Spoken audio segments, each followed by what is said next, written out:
on my side of the enclosure.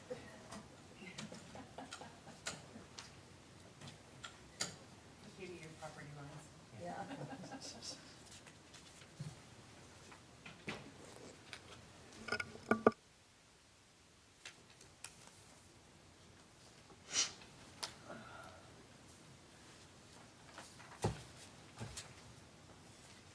had forgotten I could actually see.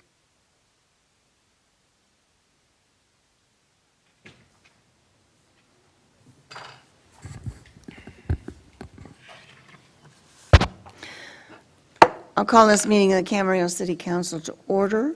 Ask the clerk to call the roll. Councilmember Kildee, Here. Councilmember Santangelo, Here. Councilmember Tremblay, Vice Mayor Milche, Present. Mayor Craven. Here. The purpose of this 4:30 session is for a closed session. I will ask the city attorney to please read us the conditions under which we can go into closed session. Yes, we have two closed sessions this evening. One is a conference with labor negotiators. The authority is Government Code Section 54957.6A. The agency designated representatives are listed in the agenda. The unrepresented employees are the city employees. The second closed session is a conference with legal counsel, anticipated litigation, initiation of litigation pursuant to Government Code Section 54956.9D4. Number of potential cases is 1. And then you should ask if there's public comment. I will ask if there's public comment, but I need to say there's not a single person out there to talk to us. We're not doing Zoom anymore, is that correct? And so there is no one to talk to us on this item, and we will now recess into closed session. And we'll be back at 5 o'clock.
I'd like to call the meeting of the Camarillo Library Board to order. Let the record reflect that all trustees are present. Mr. Mulchay, will you lead us in the pledge? With pleasure. Everyone, please rise. Right hand over your heart. Follow me. I pledge allegiance to the flag of the United States of America and to the republic for which it stands, one nation, under God, indivisible, with liberty and justice for all. Thank you very much. Do we have any amendments to the agenda? Okay, any public comments for the library board?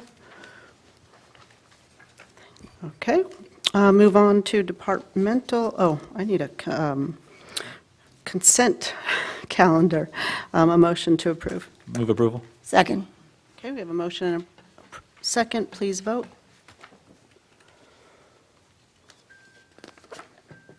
And that passes unanimously.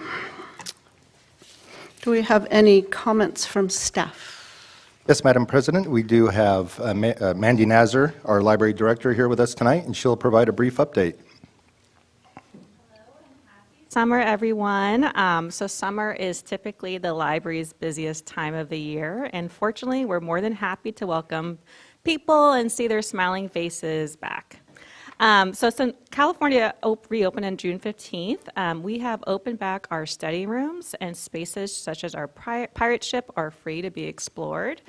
All the tables and chairs are back in place, and we have noticed over this week an uptick in our circulation numbers, our reference requests, and our spaces. So last month I shared with you that our physical circulation was an average of 1,200 checkouts a day. And over the past week, this is 5 days, it increased over to 1,600 checkouts a day. And we also just kicked off our summer reading program. This year's theme is Reading Colors Your World. We're only on day 4 of this, and so far we have 204 children, 80 adults, and 34 teens signed up. We're also planning our in-person program and hoping to implement this in the next few weeks. We will have something for children, teens, and adults. So we're just asking people to please visit our website for new updates as we execute the in-person programming again. I'm also excited to announce that Camarillo Library applied for a mini grant from the California State Library to provide pop-up library programming to summer lunch sites in Camarillo. So staff members from our youth service department will be visiting selected Pleasant Valley elementary schools and will be giving out free books and sharing library resources to students throughout the summer. The intention of this program is to promote literacy and library resources to local Camarillo students. And we're excited to coordinate this outreach to kids in the community. And that's my report. Thank you. Any comments from trustees? Welcome. Thank you. Last chance for comments? Okay, we'll adjourn. Thank you.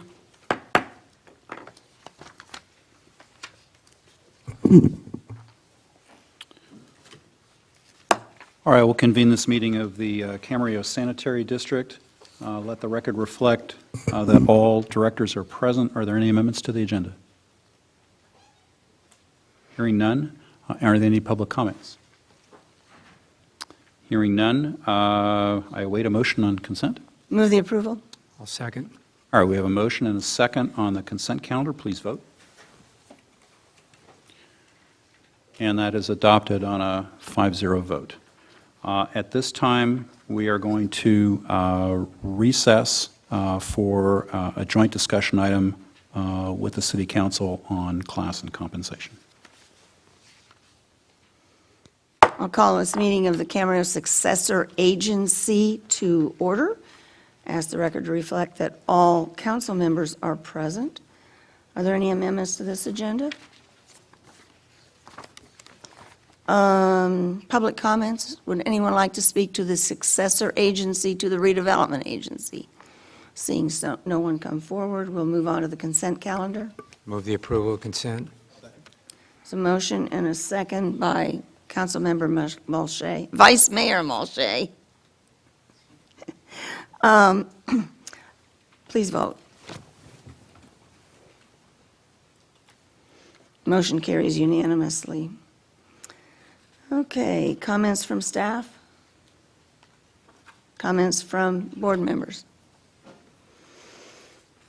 This agency will now recess until the 7 o'clock session, and we'll come back so we can talk about the capital improvement program. And with that, I'll call the Camarillo City Council to order and ask the record to reflect that all council members are present. Is there a need for any amendments to the agenda? Okay, consent calendar. I have a question, may I, Madam Mayor? Yes. On the consent, I just have a question. Doesn't have to be pulled on item H, if you may. Okay. I think that's John Thomas, I believe, yeah. So in the appropriate time, I'll ask the question. We're at the consent calendar, so if you want to It's ask a appropriate, question, doesn't it? you need to ask now. John, I'm just kind of curious, I see this, the effective end date of this is 2025. I'm just kind of curious, is that normal for a situation like this with the fleet card? I'm talking about the fleet card program, administrative program, I believe from the state.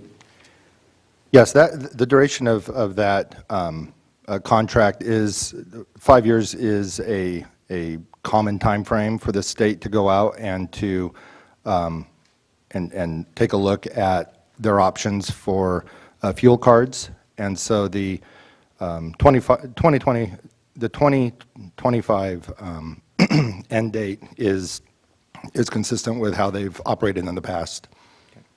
Appreciate that clarification. That's all I have, Your Honor. Okay, is there a motion? Madam Mayor, sorry. Yes. I'll move to approve the consent calendar, but I need to abstain from item R. I have a conflict of interest with my mother sitting on the board of one of the organizations who will be receiving money.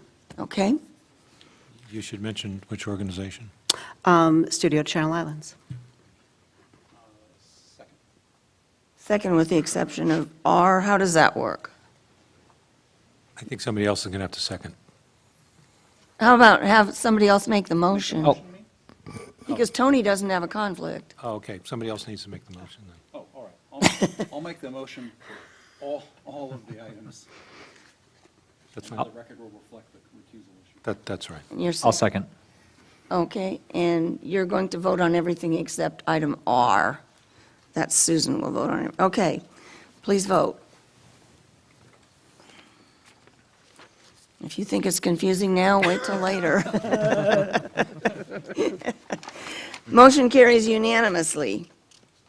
That gets us down to item 3, discussion items. First one is annual compensation, classification, and benefits program, and statement of understanding for city employees. And Madam Mayor, we'll reconvene the Sanitary District Okay, Board of Directors for purposes of this agenda item. okay. Could we have the staff report, please? Honorable Mayor and council members, the report and attached resolutions before you establish a compensation, classification, and benefits program, as well as a statement of understanding regarding the terms and conditions of employment for city and CSD employees for the next fiscal year. As proposed, salary bands will increase by an overall average of 4.22%, with individual employee increases occurring on their anniversary date based on their performance in that fiscal year. 5 new classifications are proposed to be added to this next fiscal year to provide appropriate classifications within departments for the actual work performed by staff. Conversely, 9 classifications are proposed to be eliminated as they are no longer filled by city or CSD staff. The duties previously performed by these positions have either been absorbed by other classifications or contracted out to third-party vendors. The proposed benefit structure remains unchanged from the current fiscal year. All proposed changes have been included in the proposed budget for fiscal year 21-22. If council adopts the resolutions before them, they will become effective as of July 1, 2021. Are there questions?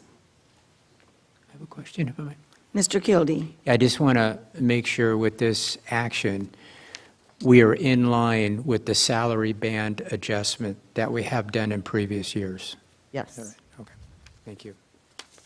Any other questions? Is there a motion? I'll move the Oh, suggested I'm action. sorry.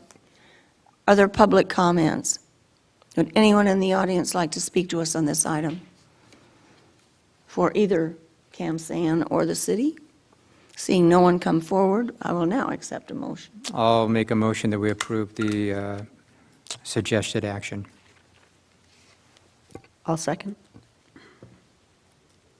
There's a motion and a second. Is that for both agencies or just one? That's just for the city right now. I think that, would you They need a can second be one? for combined. Can you combine them? Oh, okay, I'll combine them then as well. That'll be for both agencies. Yeah. Okay, Combine the second. please vote. Motion carries unanimously for the city and So we'll recess the sanitary district meeting for public hearings at 7 p.m.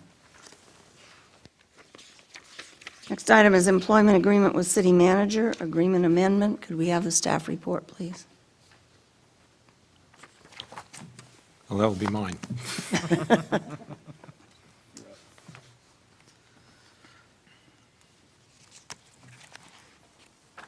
It's going to take me just a second. We went faster than you Yeah, anticipated. you did.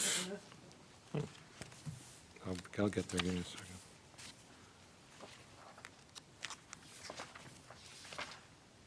What item is that on the agenda? Under 3, it's item B. Under discussion items, it's item B.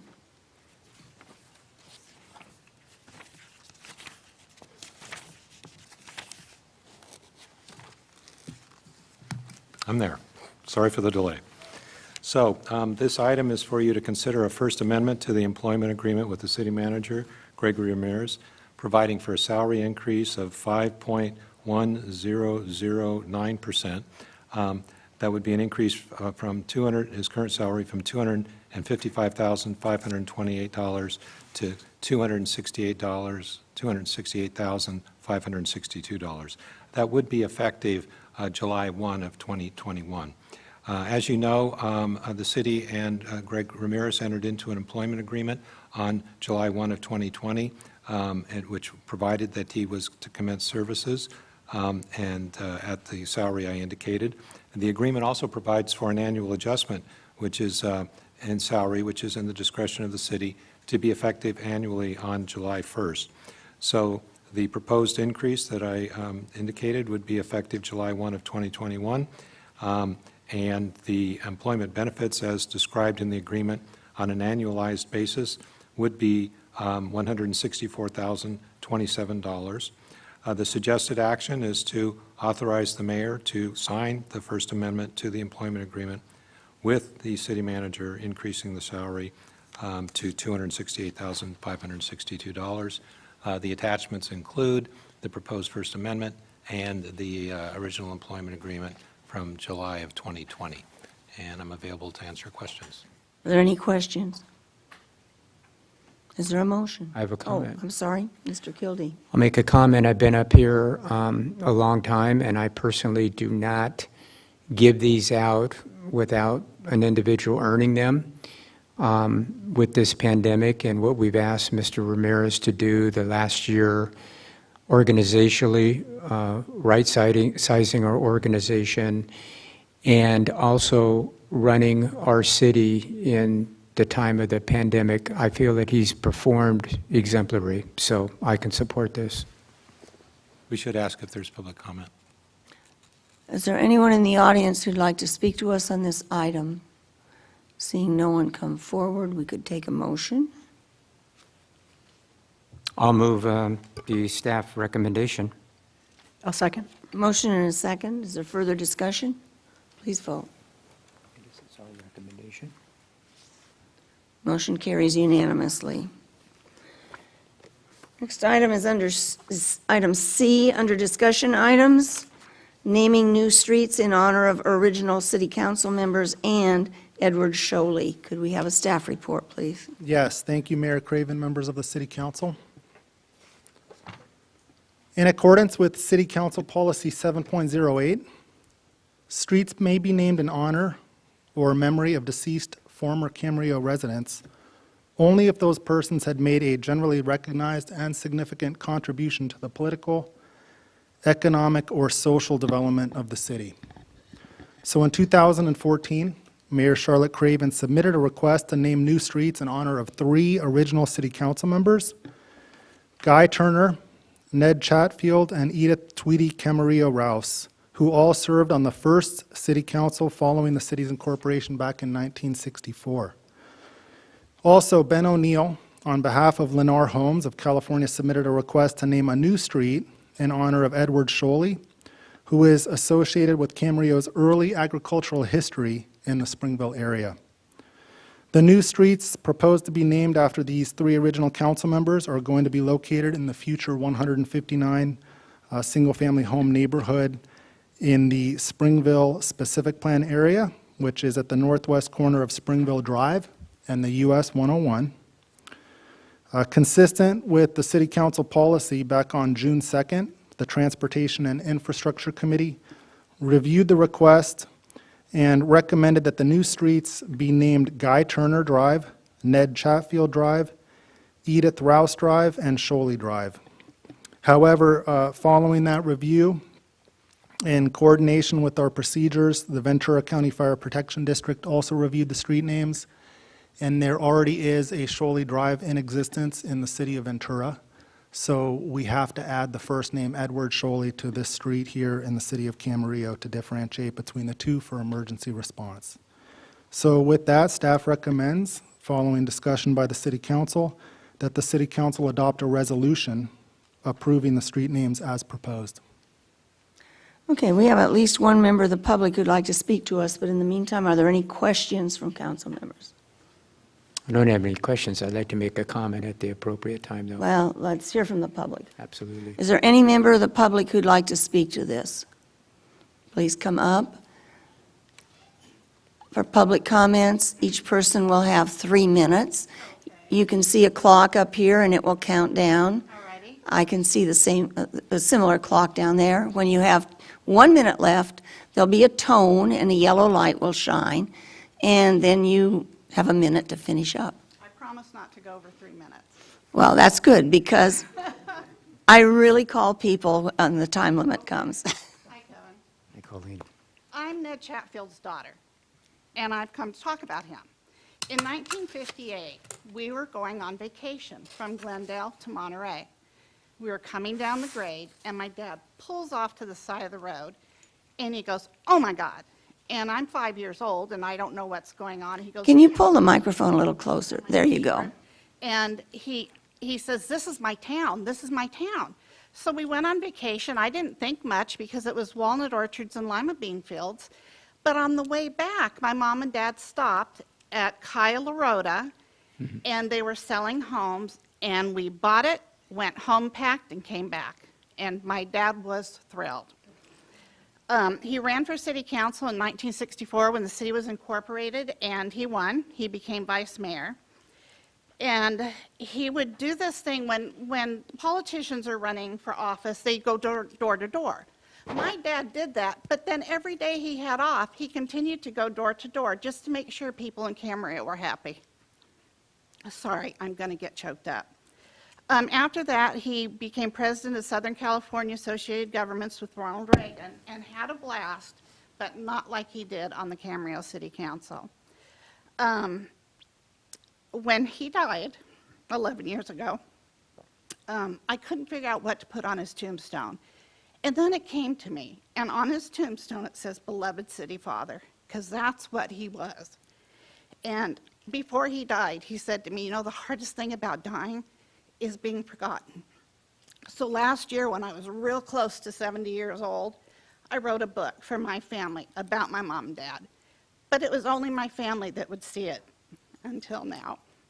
By you guys naming the street after my dad will make him the happiest person in heaven you've ever seen, because he will not be forgotten. Is that me? You have another minute. Okay.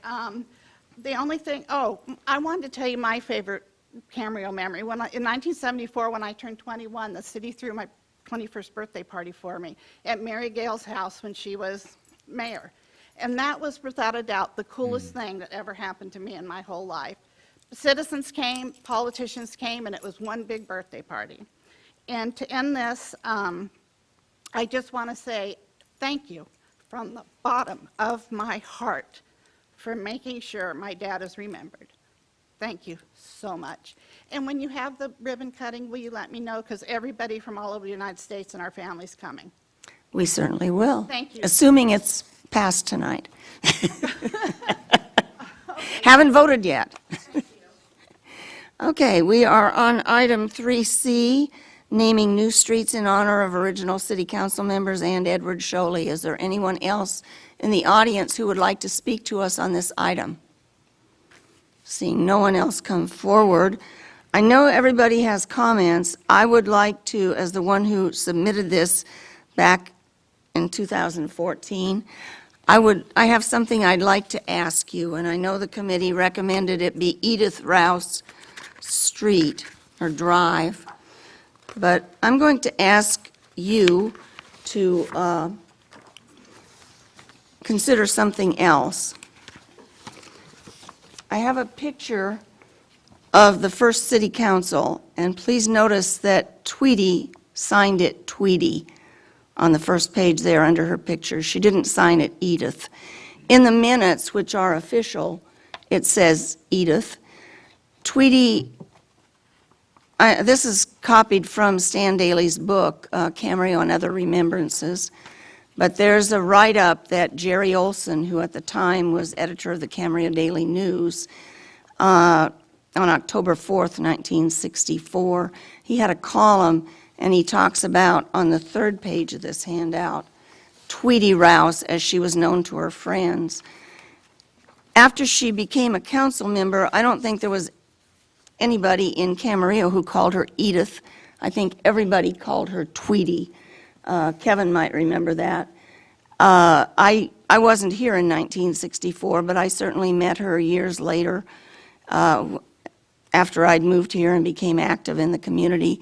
And everybody at that time called her Tweedy. In fact, until I read her obituary, I didn't know her name was Edith.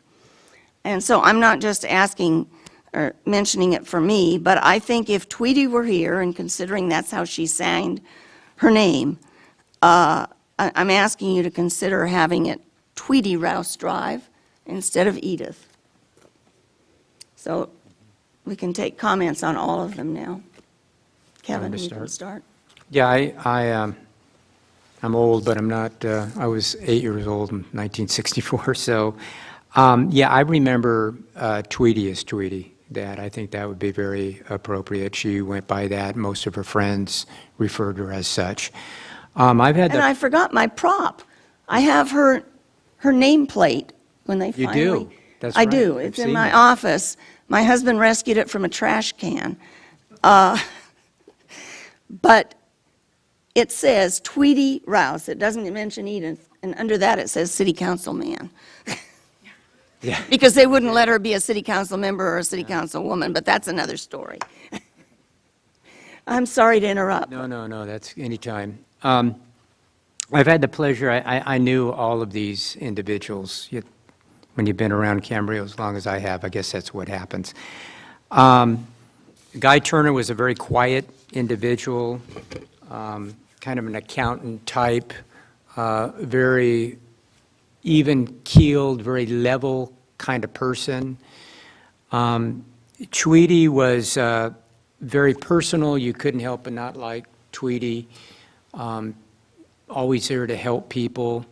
I remember my dad and Ned, and I'll get to him in a little bit, talking about how happy she was to be on the council, the original council member, and how much pride that she had. And she was a very vivacious individual, and a lot of the people in town knew Tweedy Rouse, and she was just very, very personal. Ned Chatfield was, he would be, Colleen's absolutely right. He would be so happy today about having a street named after him. He's one of my father's best friends. And Ned would always tell me that he did a lot of really good things in his life. He's very interesting. He kind of traveled the world, followed Colleen's son, Chris, very unique. He was a federal employee that traveled the world, and Ned would kind of land where Chris would land, and he'd stay there a couple of months. As a matter of fact, I have a keychain of his stop in Ethiopia that I still have today, so it was really neat. But Ned would be so happy and proud that, get a street would named after. One thing about Ned is he loved, and Colleen's absolutely right on this, he loved Camarillo. He could not wait to come back to Camarillo, and he would be the first person in my store talking to my dad about what's going on in the council. And I still remember Ned going to council meetings and staying, Charlotte would probably remember this too, he'd always get like in the first row there. Several times he would go to the council meetings.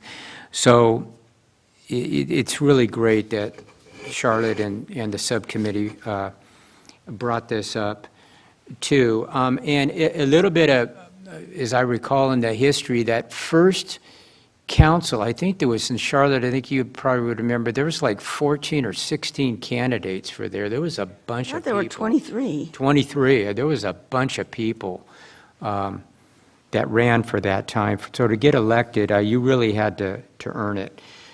So totally have support of this, and I've always said that, you know, I stand on the shoulders of giants, and those that were the trailblazers in this city has made it what it is today, and these were certainly a big part of the trailblazers, so definitely support this. And we need to add that the other two members were Earl Joseph, who already has Earl Joseph They've already got a street Drive name, named, so and does then the there's Daily Drive.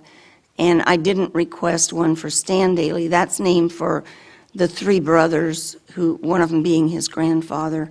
But if we had a Daily Drive and a Stan Daly Drive, I think it would be too confusing, so that's why I didn't ask for that. Any other comments? Tony?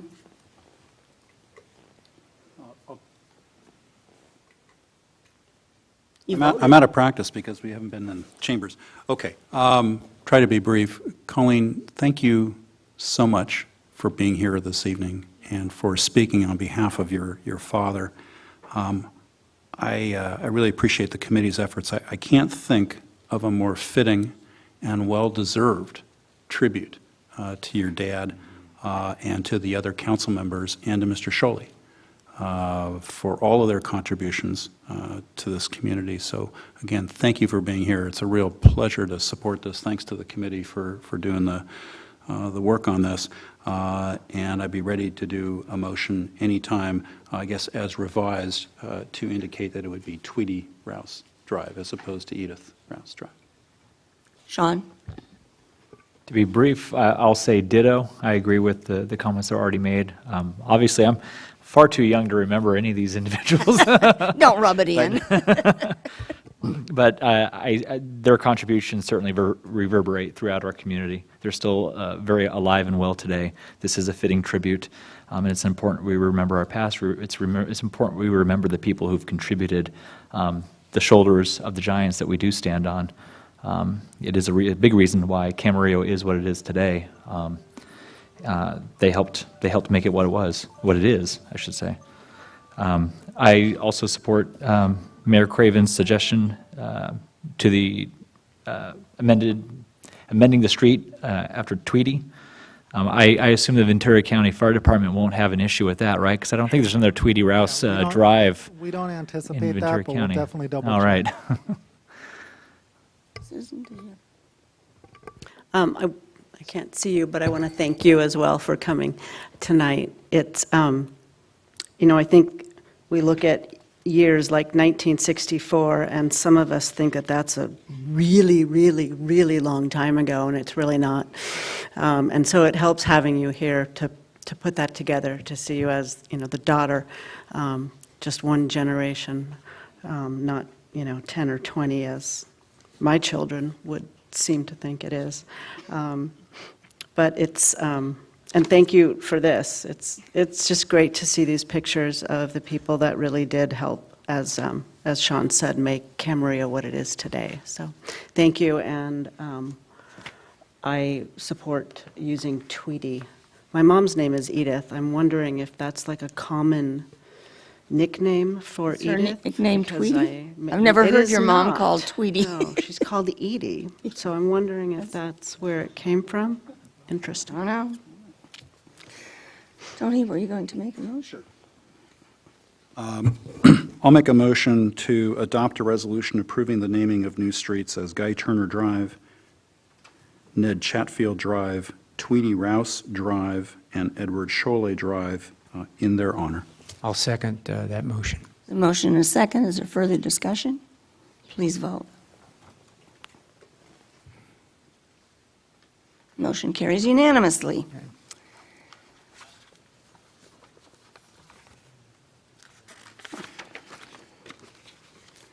Next on the agenda is item D, agreement for community survey regarding the Camarillo Airport Master Plan. Could we have the staff report, please? Yes, good evening, Mayor Craven, members of the council. For the record, Michelle Deanna, Community Relations Officer.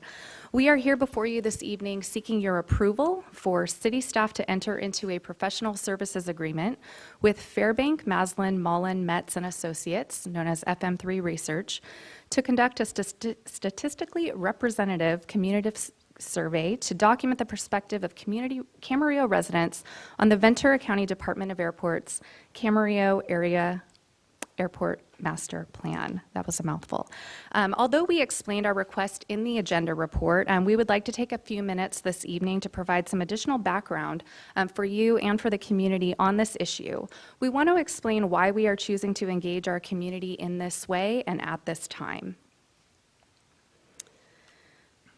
So in the last several weeks, the County of Ventura has initiated 2 different conversations about the Camarillo Airport. First, they opened a conversation with all of Ventura County about the Airport Master Plan update, which involves both Camarillo and Oxnard airports. Second, the Ventura County Department of Airports contacted the City of Camarillo requesting to discuss the 1976 agreement. We feel it important for the community to know that neither of these items are city-initiated processes. Both were initiated by the Ventura County Department of Airports. And additionally, the county owns and operates the Camarillo Airport, not the City of Camarillo. So here's what we did.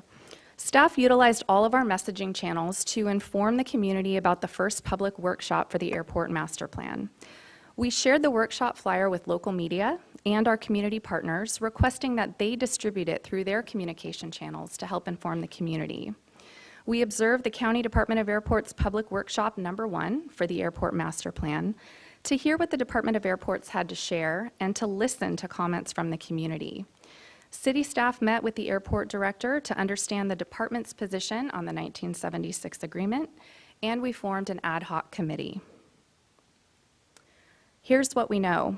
The Department of Airports has concerns about the 1976 agreement. There was a large community turnout at their first public workshop for the Airport Master Plan. The Airport Master Plan process is currently on pause, and there has been significant community interest in airport operations. So this is what we are currently doing. The City of Camarillo is involved in ongoing discussions with the County of Ventura about the current operations of the Camarillo Airport to ensure that the 1976 agreement is being upheld. At this point in time, the city's position is that the 1976 agreement is still valid because we do not have any record that the agreement has been modified to exclude any of the restrictions that are set forth in the agreement. In April of 2021, the Camarillo City Council formed an ad hoc committee to review and discuss airport-related operations and issues. The city has retained Rosales Law Group for legal advice regarding Camarillo Airport issues. The Rosales Law Group has special expertise in the area of airport law, and they are available to provide legal advice to the city regarding airport issues. We are also formulating a focus group. We're also seeking additional legal counsel as deemed necessary to make sure that we can fully advocate on the city's behalf and effectively communicate with the County of Ventura and the Department of Airports staff to ensure that the position of the city is upheld. And finally, we are committed to transparent public communication, and we intend to keep Camarillo residents informed of our progress, as well as of the progress of the Airport Master Plan when the county decides to resume that process. And here's what we plan to do. So we understand that the Department of Airports has put the Airport Master Plan on pause for about 1 year, but we do not intend to step back and wait for that process to resume. Instead, our plan is to fully engage our community to measure the community's perspective now. At this time, the 1976 agreement is still valid, and thus it embodies the city's position on the operation and the activities of the Camarillo Airport. But we feel that our best approach in conversations with the County Department of Airports on this issue would be to back up our position with a scientific survey. If in conducting this survey, we confirm that the community's perspective mirrors the 1976 agreement, then our position will not change. If, however, we learn in conducting this survey that our community feels otherwise, we will present this fact-based evidence to the City Council so that the council may frame or reframe the city's position and then present that position to the County of Ventura for their use in the decision-making process. It is imperative that this survey be fair and balanced, and for this reason, we plan to enlist our ad hoc committee to work directly with the consulting firm to create the questions. That way, the questions will not be publicly known before the survey. The consultant will ensure that the questions are fair and balanced and not swayed in one direction to ensure that the true temperature of the community is measured in a statistically representative way. The survey will be conducted by an independent party. It will be an address-based survey of 500 adult residents in the Camarillo community. The interviews will be conducted both over the phone and online. The survey will feature 50 to 70 questions and will take approximately 20 minutes for each respondent to complete. And the result of all of this work will be a statistically representative survey of Camarillo residents with a 4% margin of error. So that will yield a 95% confidence level in the survey results. And at the conclusion of the survey, for full transparency, the results of the survey will be shared publicly. We also wanted to mention that this consultant has been introduced to the city's airport ad hoc committee.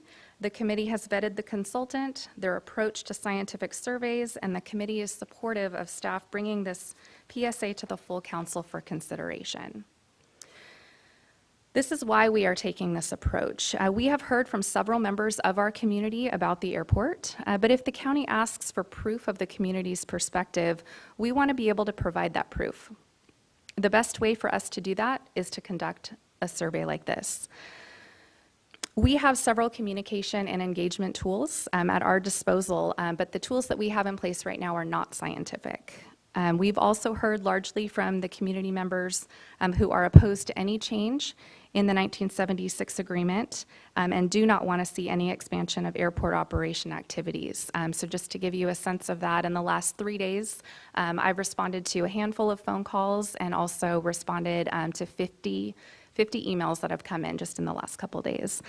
So while we can speak to the 1976 agreement and we can speak to the position that the city took then, we can also speculate at this point as to the feelings of the community based on those that we have heard from at this point.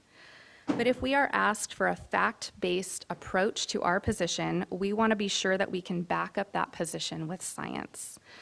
So to be fully transparent with you and the entire community, we cannot say with certainty at this point for how the community feels at this point about the airport because we haven't measured it. We want to measure it to support whatever position the city takes on this matter moving forward.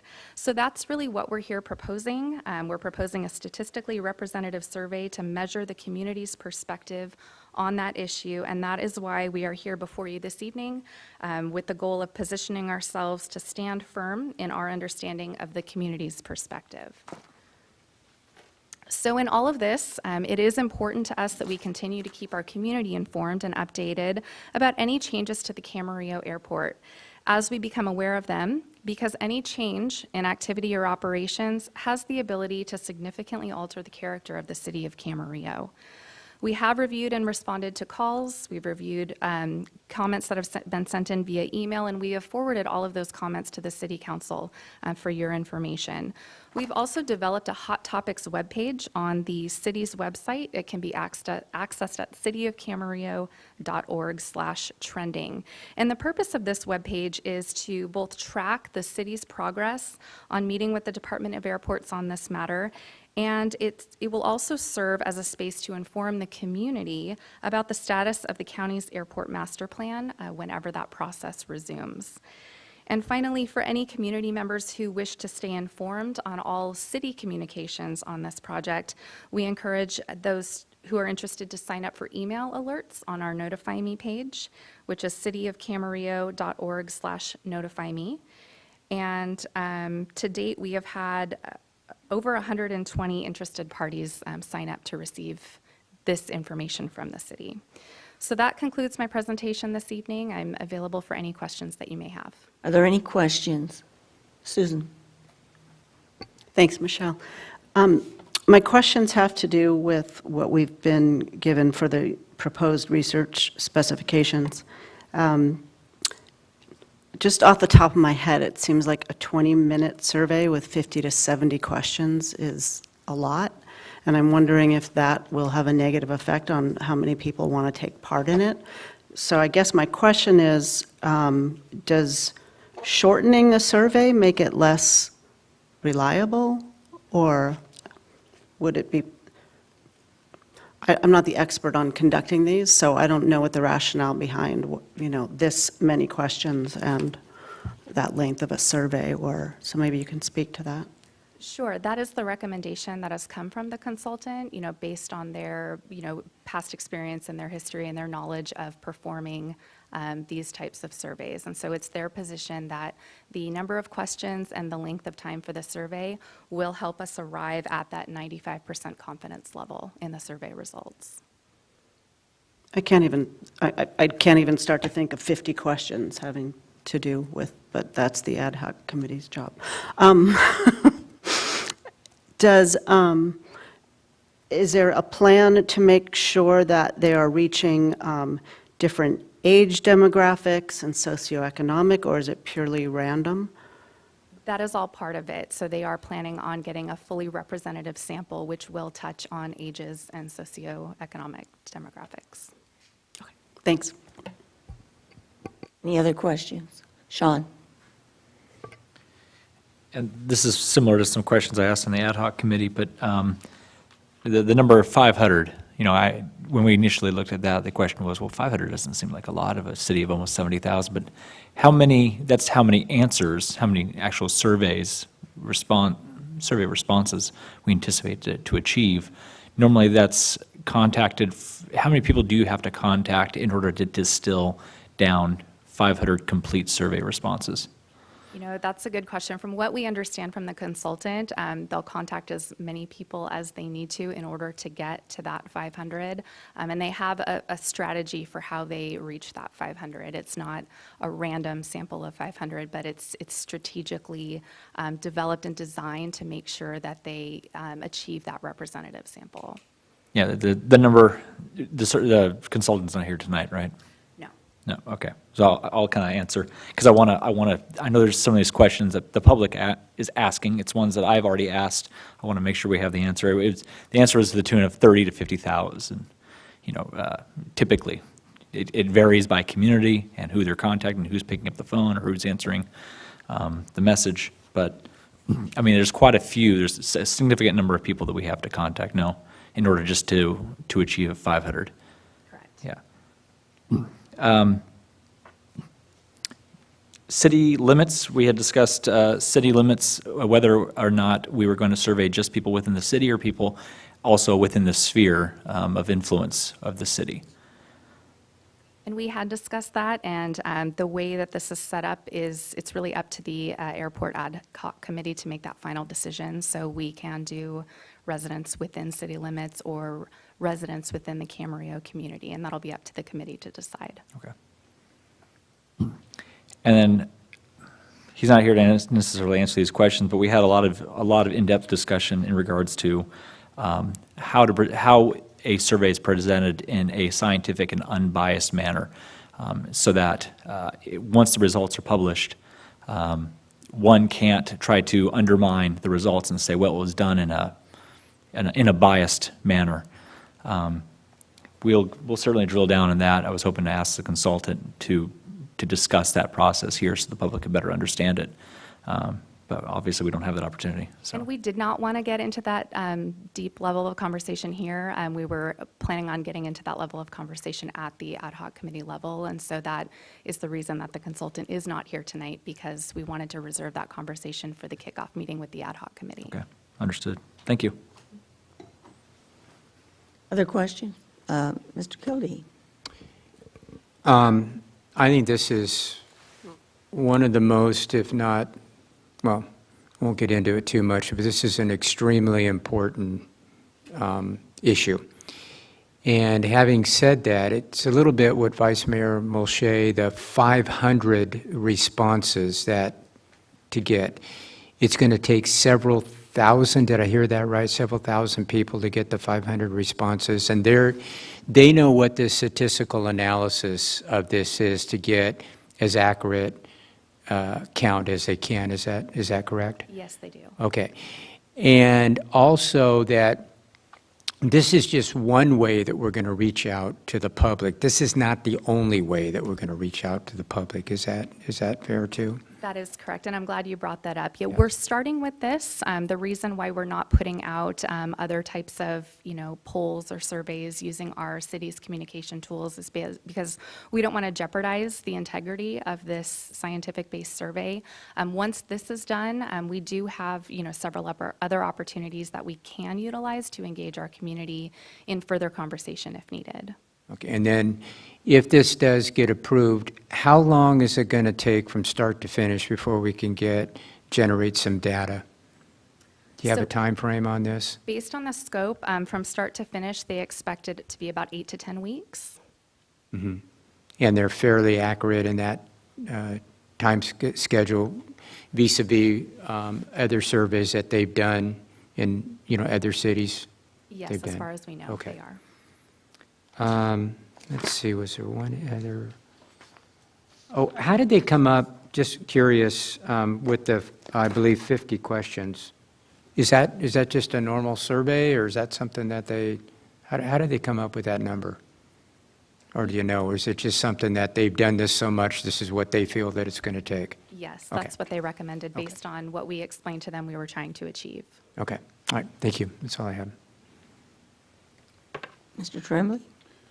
Madam Mayor, I've got comments for later, and I know Okay. you want to hear from the public, but I did have one question, if I Okay. can. And it's actually for you, Michelle, or maybe for Mr. Ramirez. But Michelle, you mentioned other engagement methods that the city might pursue in addition to a bona fide, statistically representative community survey. Just some thoughts on what are some of the other ways, Mr. Ramirez, do you have some thoughts on what are some other ways to engage the community? Town halls is an example of something that the city may want to hold ourselves regarding this issue, kind of an in-person meeting, which is something we can apparently do now. A year ago, we couldn't, and so that's probably the primary. Michelle, do you have other examples? We're also looking to form a focus group to make sure that the Camarillo resident voice is heard. That was something that we heard was missing. That comment came up a lot in the first public workshop. And then utilizing Open City Hall and our OpenGov platform for a virtual town hall, if that is something in addition to an in-person town hall that we want to pursue. And I realize we're talking about a survey as the agenda item tonight, but in terms of a focus group, are you thinking about something along the lines of an advisory group, comprised of maybe folks who are hangar tenants and aircraft pilots and community members who utilize the airport so that they have the ability in a focus group setting to provide their input to the ad hoc committee? Yes, we are. Okay. I know that I certainly, I'll save comments for later, but I am really interested in having that come back, and I have some specific ideas, but I don't know if we can really discuss those tonight as I look at the city attorney. Well, I think you may be going beyond the scope of the item here. So Well, then I'll stop for now. yeah. But I You're will fine- have comments you're for fine- later. You're fine so far, but Okay, Mr. Molche and I serve on the committee, and I think that what we talked about in the committee meeting is pretty much here. Is there any member of the public who would like to speak to us on this item? Okay, I have one card. If there's anybody else, please fill out a card, and there's a box right up here. You can put them in there, and I will get them. I'll explain again. Each speaker will have 3 minutes. You can see the clock. I can see a clock as it counts down. When it gets to 1 minute remaining, a yellow light will come on, and there will be a buzzer. And then after that, you will have 1 minute to finish your comments. I do call you at the end of the 3 minutes so that it's fair. If I let some people go on and don't let other people go on, it really isn't fair. So the first card I have is Larry French. Okay? It's yours. Just make sure the microphone's up to your mouth. Okay. Hello, this is Larry French, and I want to thank the mayor and the city council for allowing me to talk. My voice is not very good today. I grew up in Inglewood, just to give you a background, and grew up under the LAX flight pattern, so my perspective is a little different. Now, as I look, and I live in Mission Oaks now, and I love Camarillo, and I am concerned as we start talking about expansion of the airport, and I understand, and I thought this was a good meeting for me to give me some education about what's going on. To me, I look at it as twofold. The one is you've got the cargo to support Amazon, which is a major player, and then you have passenger airplanes, if that comes into being, which is another. The impact study from those of how many trucks are going to be on the freeways, how many airplanes are going to fly. And my concern is that if you're surveying the public and they don't have a clear definition or understanding of what those impacts are for that decision, it could skew the survey results. That's my concern. Okay, thank you very much. Next card is John Greenwood.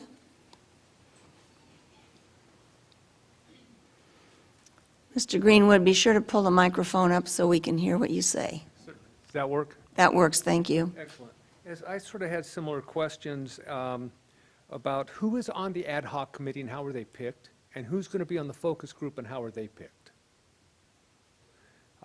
We need answers to those. We also need the questions. We understand the questions cannot be released. If they aren't pre-released, how can people educate themselves on the issue itself? They need to know what they're being asked. They need to be aware of all the toxins and bad things that come out of jet engines, of how many jets are going to fly overhead, of what size jets. Are they going to expand the airport runway or not? Are we going to bring in jets as big as 777s on 8,000-foot runway? All these are questions that the public should know before these questions are even asked. To not have the questions ahead of time is like a pop quiz. It may just depend on the mood the person's in when you call them. It may depend on how the question is asked. Even the tone of voice of the questionnaire can change an answer. That's not scientific. The public needs to have these questions. They need to be able to educate themselves on them, and the city of Camarillo should help them do that, and then they should be able to answer the questions. There's a lot of flaws there. There's a lot of things that can skew this. That's my main comment is that people need to be educated on all the problems with an airport, all the things, all the studies that have been done, all the studies about toxins, long-term buildup in our bodies, the effects on our environment, on our ecosystem, and all the things that can affect this community before this survey's taken.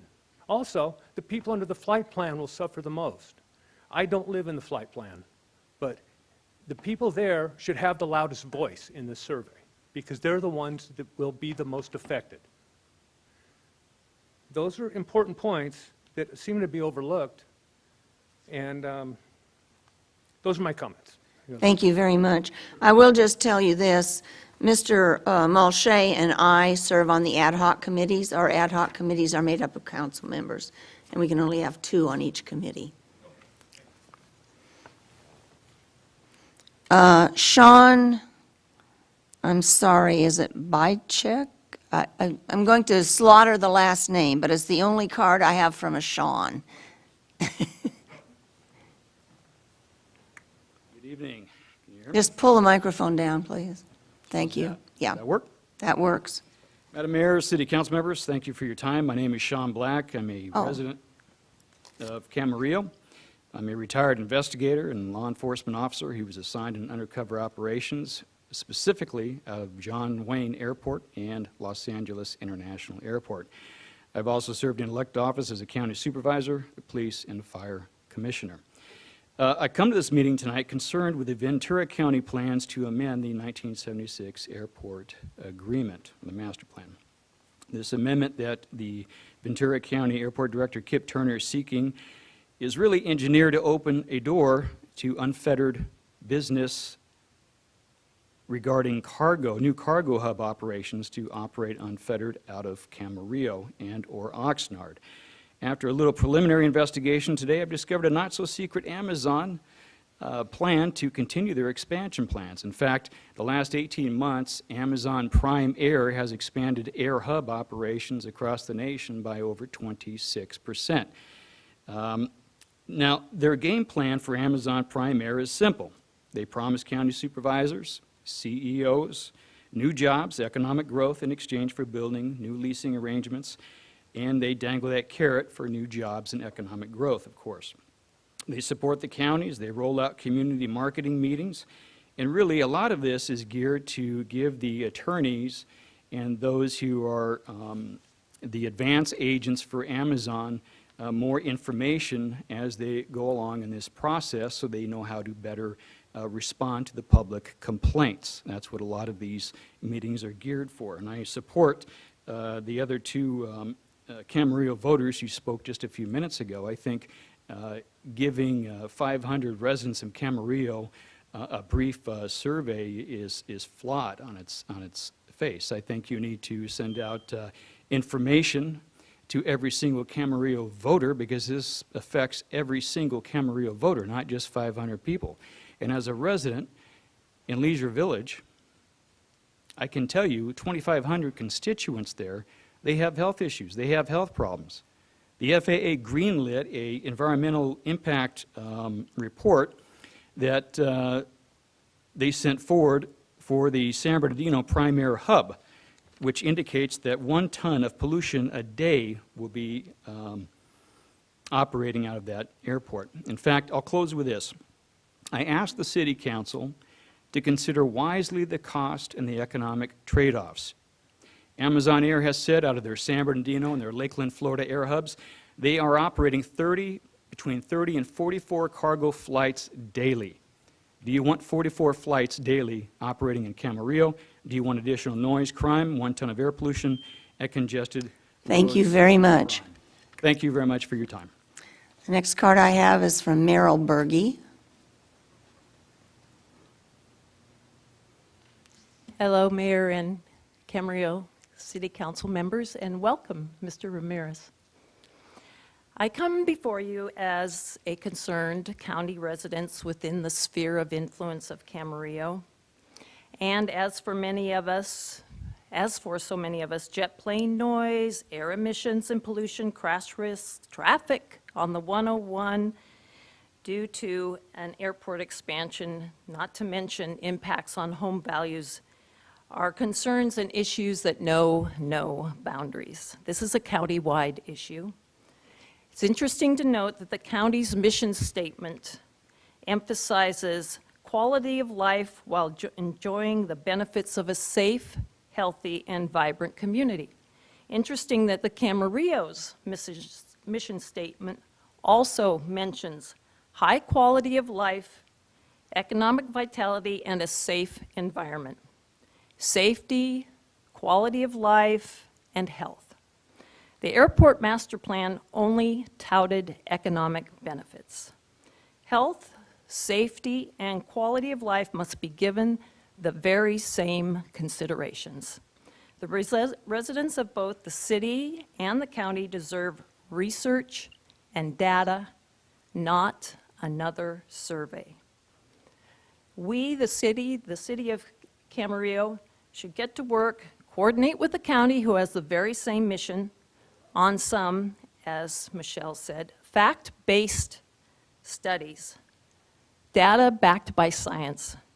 Let's research how older cargo planes would impact our county's air quality and our carbon emission reduction goals. Let's do a study of increased traffic on the 101.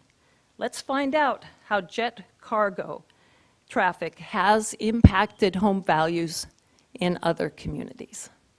Thank you very much. Thank you. Is there anyone else who'd like to speak to us on this issue? Okay, come on.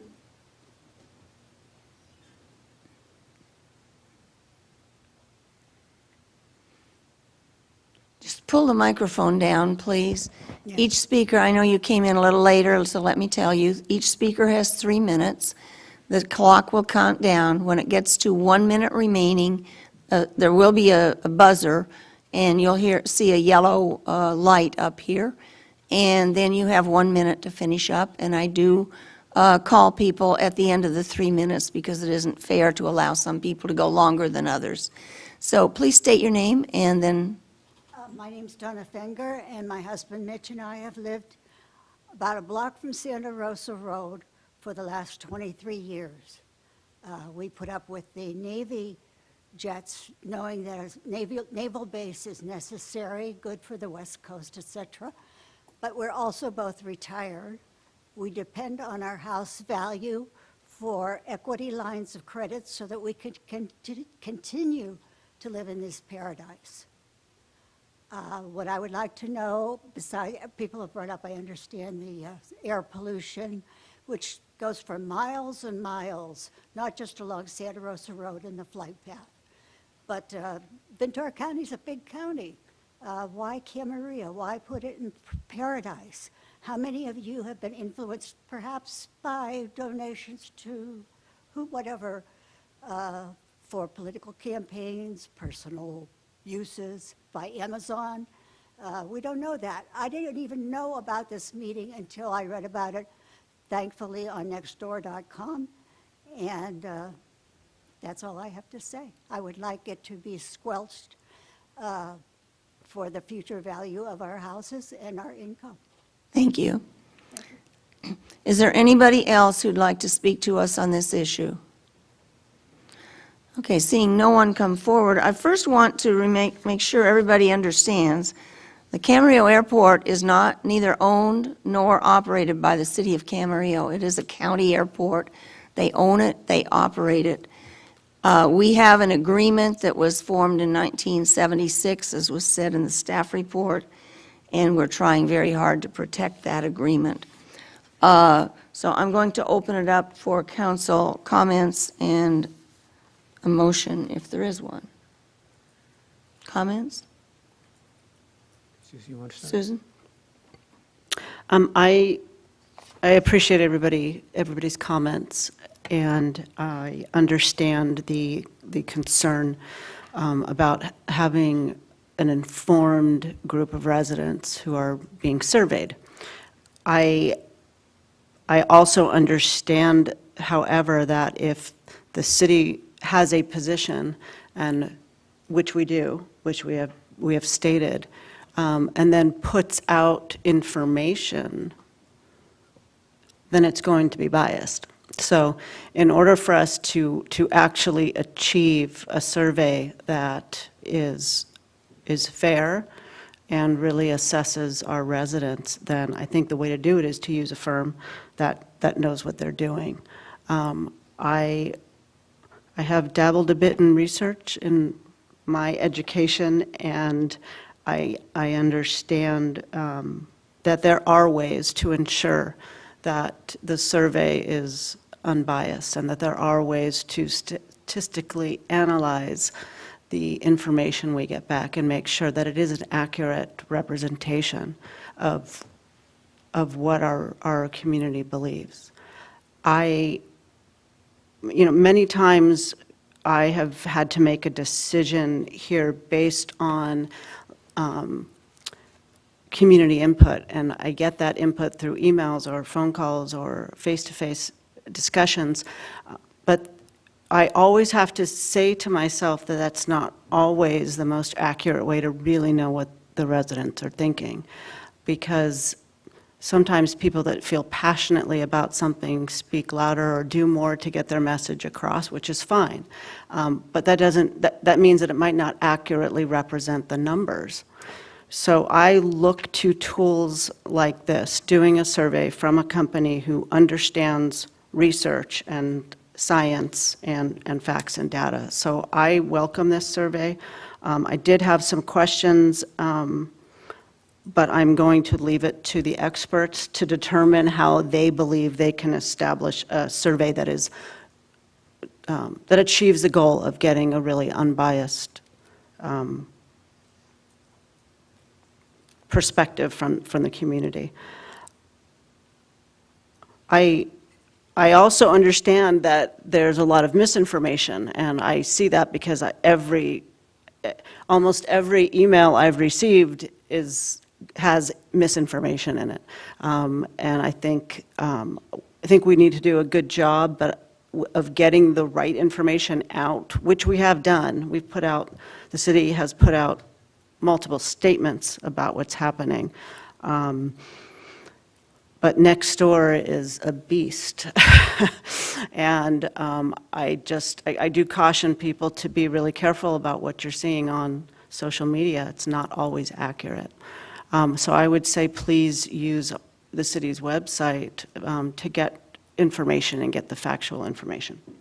That being said, I don't think that this survey is the end-all and the be-all. I think it's going to be combined with other things that we do and that have been discussed here to get a really full picture. But I think that we need to be able to show a piece of evidence that is backed in science and that is well done and that can really speak to what our community believes. Anecdotally, if all the things I've already heard are a true reflection, then that will be very clear in a survey like this. So sorry for going on, but I just want everybody to understand that it's really important we have the facts out there. It's really important that we understand what we're fighting for.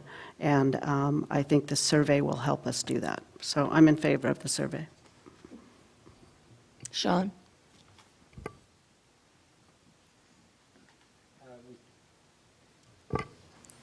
We spent a considerable amount of time in the ad hoc committee discussing, vetting this firm. I have full confidence in their ability to conduct a representative, scientific, and unbiased survey. Susan, like what you said, if the emails and the feedback we're already getting from the community anecdotally are in fact representative of the community, then the survey will solidify that. It'll put it in concrete and it'll back it up in a way that is beyond approach. It'll withstand scrutiny thrown at it, and it's something that we can take forward in pointing to and saying, the people of this community of Camarillo, this is what they truly believe, this is where they stand, and we have to stand behind them. So, Kevin? Yeah, I was here in 1976. And I will acknowledge, and there's others out here, that there was a very robust discussion in the city in those days. And I'm very convinced that there will be a very robust discussion in our city today. Part of my questioning was, this is our kind of like a tool chest, and we opened up a tool chest, and we're going to do this first, but we're not going to close the tool chest. There's a lot of other tools that we have at our disposal, and we will use every single one of them that we can to try to get as accurate a study and as accurate as a cross-section of public opinion that we can here. I did a little research on this firm, and they're very good at what they do. Their rates are, as far as accuracy, are very high. But remember, this is just one tool that we're going to use, and there's going to be several opportunities here. So I think this is a good start here. This will not be the end. Stay tuned. If it does pass, and if you do get the call, take the time to fill out the survey. As I said earlier, this is an extremely, in my opinion, an extremely important issue for our city. So I'll support this with the caveat of what has been said by other council members here, and also that there will be a robust effort with the city, and I feel a robust effort with the citizens of our city too on this issue. Tony? Well, I've got a little bit to say, as you might expect. First of all, I fully support the city commissioning a fair and unbiased and a statistically representative survey of Camarillo residents. I want to know what our residents believe. It's important to me as an elected office holder to have that. I guess staying with Mr. Kildee's metaphor, the survey is one tool in our toolbox. We have other tools in the toolbox, and I fully expect us to use them, to discuss those tools and to use them going forward. In my view, a survey has value in its own right without having the type of comprehensive environmental study that two of the speakers have requested. I'm not discounting that environmental study in any way. That may be another tool. But the survey itself has value in its own right, and it is timely, considering where we are. I monitored the initial May 13 workshop that was sponsored by the County Airports Department, and that process presented a distinct contrast to what is proposed here. And I'm understating it. The questions were loaded to produce a result that the County Airports Department desired. The process was a sham, in my opinion. I've seen many emails from residents on this issue, and Michelle, I really appreciate your PowerPoint. Some of the emails that I've received suggest that it's the city that has been initiating these matters. That's not true. It's the county and the County Airports Department that has been initiating changes to the 1976 agreement and the master plan process. It is not being initiated by the city. And you have no farther to look on that than the April 13, 2021 letter from Mr. Turner, the Airports Department Director.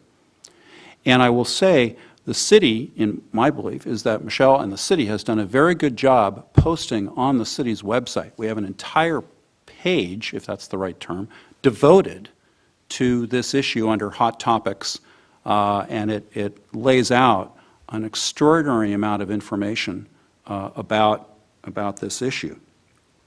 I think a little bit of background might be helpful. First of all, the list of restrictions, if you go and you review the 1976 agreement, the list of restrictions in the 1976 agreement that are incorporated by reference as Exhibit B is very specific. And those restrictions include, and I quote, that the airport shall be operated for general aviation purposes only. I haven't lived here as long as Kevin. My wife and I came in 1983, so we've been here since 1983. Although I believe we're the same age. We're both 64. My view is that this is an existential quality of life issue for this community. And it has our full attention. It has my full attention. It has our full attention, I believe, up here on the dais. As a little bit more background, I think it might be helpful to bring you back 16 months ago, pre-pandemic, on February 26, 2020, last year, Mr. Turner, the Airport Department Director, stood at this podium, and we had a very, very lengthy question and answer session. And I would refer you, if you want to look at the city video for February 26, 2020. And you may want to review the questions that I asked Mr. Turner at that time and his responses. And here are just a few of his public statements, which I think are quite helpful in context, and I think they indicate where I'm coming from. The question started at hour 3 and 35th minutes, so 3:35. At hour 4:09, regarding the master plan, Mr. Turner said, quote, "We at the airport want to be operating in the capacity that this community and the County of Ventura want us operating," close quote. At hour 4:10, Mr. Turner conceded that just because a new master plan is adopted, that does not, I repeat, that does not eliminate the 1976 master agreement, or the 1976 agreement. In his words that he used on that date, he said, well, it provides an opportunity for the JPA to be revisited. 1 minute later, he further acknowledged that if a new master plan were adopted, both the city and the county, two parties, including the city, would have to agree to modify the 1976 agreement. At 4:12, he confirmed that it is not the county's position that the restrictions in Exhibit B of the 1976 agreement are no longer in effect. That's a double negative, but he acknowledged that the restrictions in Exhibit B are still in effect. The county wants to negotiate changes to Exhibit B and changes to the 1976 agreement. And then finally, at 4:13 on that occasion, regarding the airport master plan process, he agreed that while there may be significant economic benefits that are associated with the airport, with airport operations, there's a flip side, and that the community surrounding the airport has impacts to its quality of life from airport operations. And he further agreed that every time we talk about the airport's benefits, we have to talk about impacts to residents in the master plan process. And that's what we're doing here tonight, and I really appreciate the speakers coming tonight and voicing their opinions. Again, I'm in full support of this survey, and obviously this is going to be a discussion that is going to be ongoing for quite a long period of time. Thank you. Well, I was here in 1975 and 1976, and it was quite a hot topic, especially in 1975, and I gathered from what I read and what I heard at meetings that it was a hot topic before then. I want to say that this is a first step, and in spite of what Mr. Turner said at that February meeting a year ago, his survey, his polls, that Kaufman and Associates, the county's consultant for the master plan, their questions were very skewed. They wanted to get an answer, and they asked questions in such a way that they knew they were going to get that answer. And I don't know who, I was at a meeting that wasn't made public, but there was one person in the meeting who voted no on every single thing, and my hat's off to that person. I believe that this is the first step we're going to have. We want to know how people feel. We want to know their gut feelings. We will then educate people. I will tell you that from all of the messages we have received, I believe that with this information, the majority of the people in Camarillo do not want an expansion of the airport, but we're here to find out with unskewed questions and a scientific sampling of residents to find out if that's how people really feel. I don't believe we've received a single message from a Camarillo person saying that they want the airport expanded. One of my problems with the way the county consultant is conducting everything is they want to know what the community thinks. To them, the community, it became apparent in the meeting that I attended, the community is not Camarillo. The community is all of Ventura County. And the meeting I was in was called some kind of an advisory committee that was selected by the county Department of Airports or the consultant. I don't know who selected me. But I was the only representative from Camarillo in that meeting. The rest were city council members from Oxnard and Ventura and Thousand Oaks and other cities. So we're hoping to find out what Camarillo and only Camarillo wants to know, and that Camarillo might be Camarillo address or Camarillo city, it doesn't matter. At any rate, I do support this, so I would take a motion if anybody wants to make a motion. Your Honor, I'll make the Mr. Kildee? motion that I authorize the appropriation of $43,000 and the city manager to execute agreement number 2021-127 with Fairbank, Maslin, Mullen, Metz, and Associates to conduct the survey, to document the perspective of Camarillo residents on the Camarillo Airport Master Plan for the amount not to exceed $43,000. I'll second. It's a motion and a second. Please vote.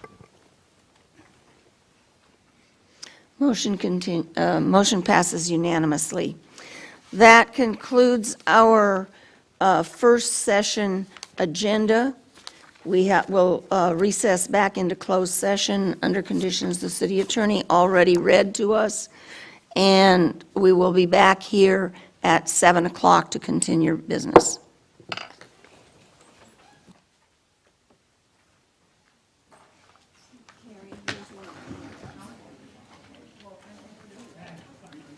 So are we...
It's 7 o'clock. I will reconvene this meeting of the Camarillo City Council. This is the session where we have public hearings and also public comments. During our public comments session, it's for items that are not on the agenda.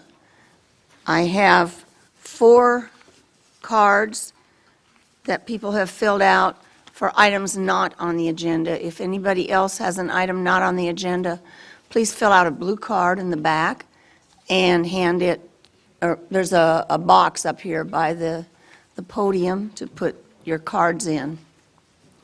The first card, each speaker has 3 minutes. There's a clock. You can see, I can see a similar clock. It will count down your 3 minutes. When you get to 1 minute remaining, there'll be a buzzer and a yellow light will come on and you will have 1 minute to finish. I do hold each speaker to the 3-minute limit.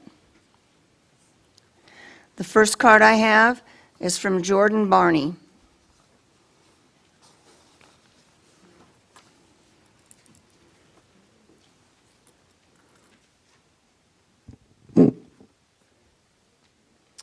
Hello, everyone. My name is Jordan Barney. I'm a political scientist, activist, and Camarillo resident. Today, I'm here as an ambassador for the Borgen Project. We're a U.S.-based nonprofit organization that works to engage citizens locally in efforts to strengthen U.S. leadership in improving living conditions domestically and abroad. Like many American cities, Camarillo has greatly benefited from the reduction of global poverty and hunger over the last 2 decades. The rising number of consumers escaping poverty have opened up new markets for Camarillo-based companies. I'd like to ask the Camarillo City Council to send a letter to Representative Julia Brownlee, Senator Alex Padilla, and Senator Dianne Feinstein, letting them know that the Council views global development programs as crucial for creating more consumers globally and new markets for Camarillo's businesses. Thank you for your time and consideration, and please do not hesitate to contact me with any further questions you may have. I am available at jordanbarney@gmail.com. That's JORDONBARNEY@gmail.com. You can also visit our website at borgenproject.org. That's BORGEN and project. Thanks so much. Okay. Next card I have is from Betsy Artuso.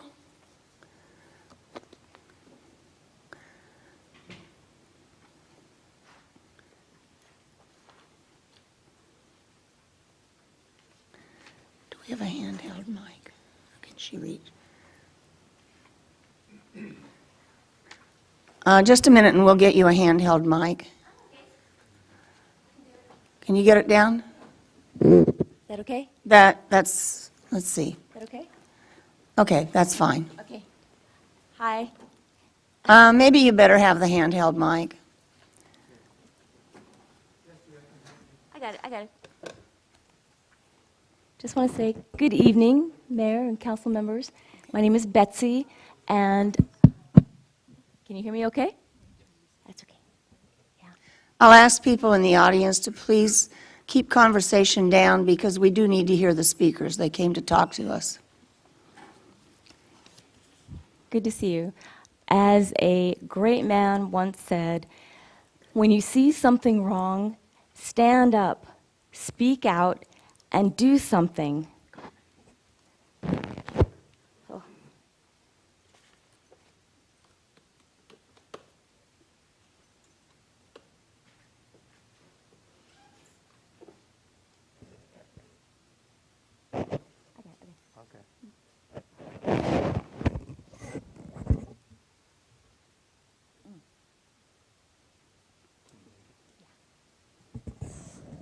So, I want to say that 220% increase in our bus pass for the Camarillo area transit is wrong, and it hurts people financially. It's a financial blow to people who are trying to live within their means, and I am asking the council members to reconsider that 220 price increase in the bus pass so that people can afford the public transportation that we so badly need and love. Thank you. Thank you.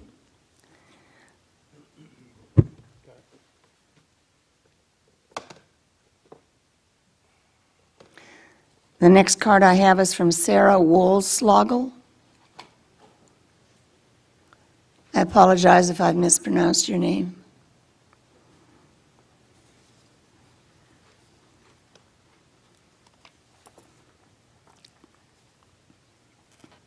Hi there. I lived here in Camarillo since 2004, and I'm here about the airport upgrade that's going to be happening. We live right under the flight where the airplanes start to descend to land at the airport. And over the years, the traffic has gotten heavier and louder, and I've known that there's had been a couple of airplanes that have come down out of the sky and crashed over the years. My worry is more traffic, more airplanes, more noise, and we also have pets that those noises tend to upset as well. The jets that come over our house, the military jets that are very, very loud, upset our pets. And my dad works swing shift, and he has to sleep during the day to be able to get up and go to work. So those jets fly anywhere between, the afternoon until sometimes 8, 9 o'clock at night. And it's stressful. And to have more commercial airplanes and cargo airplanes flying over our house it's going to be upsetting. I know that we moved out here before the village, the park, housing track was there, and more and more commercial stuff is building up around us. And it would just be nice if you guys would consider that, people live right under that air path where those airplanes descend. And more noise, more planes, it's going to be stressful. Thank you. You're welcome. And I know there are a lot of people here, and you all say, I think most of you, not all of you, are here to talk on the airport. I just want everybody to understand the airport is neither owned nor operated by the city of Camarillo. It's a county airport. Next speaker is Lorena Saruatari.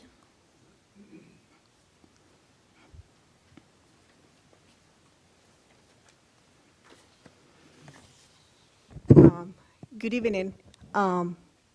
I just hear what you say, that I guess you're not dealing with it. That is the board of supervisors that we have to go and address. But regarding the airport and what I have seen taking place in Camarillo is that, Amazon is taking an expansion or doing an expansion here in Camarillo. I know that it supplies just for the people that live here, or maybe they live in other cities around here. But if you, the person before me was talking about, we are going to be having more noise. With the military airplane, it is only one season. It's almost like it is the summer only that we're having those loud noises. I live off Mission Oaks. And then during our summers, it's just very bad, and it's very, you cannot enjoy sitting outside in your backyard because of the noise. So we're going to have that. And I just want to remind you that during the pandemic, there were a couple of big businesses that profited from it. And one of them was Amazon. A lot of our small businesses here in town, not just only in here, but all over across the country, they have to close their doors because now everybody went to shopping online. So we're going to be, how many more businesses are we going to shut down, even here in Camarillo, because of that? Because eventually, they're going to be taken over. And now this is a part, people complain about that, we are living in a communist society or a socialist society, but it's actually what we're going through is I'm probably going to pronounce it wrong, fascist society, because only few and big companies are profiting from the rest of us, and pretty soon, all of us, except for you guys, you're going to be earning your living through the government, but we're going to be learning our living through these companies, and it will, it's the dismiss of our society if we continue like that. And I think you have to put a stop to this and just let the people, the small entrepreneur people, to prosper in here. Because America, although there are many big companies for the whole entire country, a lot of the backbone of it is the small businesses. And if we keep allowing companies like Amazon to expand themselves in here, we're all gonna just depend from them. So yes, it is a fascist kind of culture or society or whatever, but eventually it's gonna become a communist society because they will be the ones where we can only earn our daily bread from them. Okay, thank you. Thank you. The next speaker is Spencer Ritchie.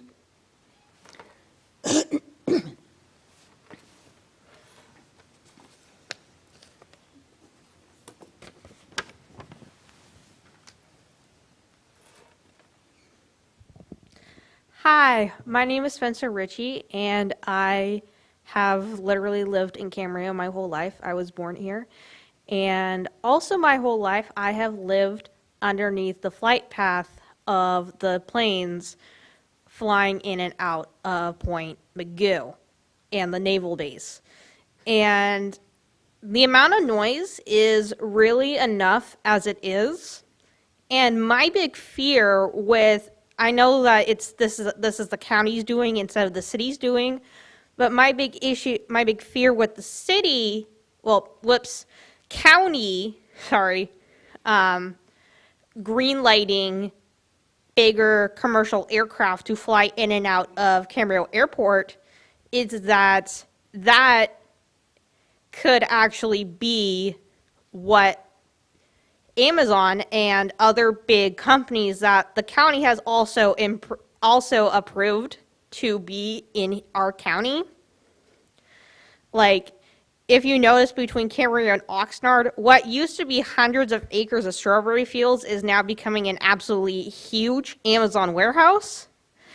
And if the counties let in Amazon to that extent, then what's stopping the county from letting Amazon fly their huge freight planes in and out of Camarillo Airport all the time if Camarillo Airport gets greenlit for larger commercial aircraft?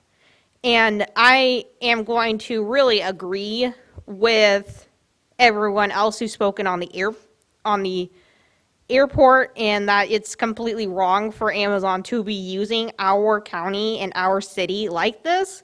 And yeah, if you look at the areas around Santa Monica Airport and Burbank Airport, you'll notice that they have a lot of pollution and a lot of noise compared to Camarillo because they're letting in and out commercial big aircraft. I really don't want Camarillo in its surrounding areas because there's going to be parts of Oxnard that are affected by this as well. And I remember reading online that at least some people in TO would be affected by this as well. But I don't want Camarillo to be filled with noise and emissions from Amazon's planes. Period. Thank you, and have a nice evening. Thank you very much, and I just want to clarify that big Amazon facility is in the city of Oxnard. I do not believe it's in the unincorporated area. The next speaker is, I think it's Figueroa Barajas.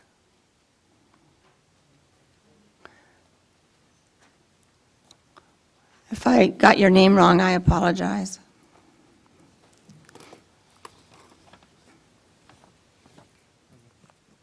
Hi, so I'm Rich Figueroa Barajas, and I spoke 2 weeks ago this evening, and I addressed you on the cat fare increases.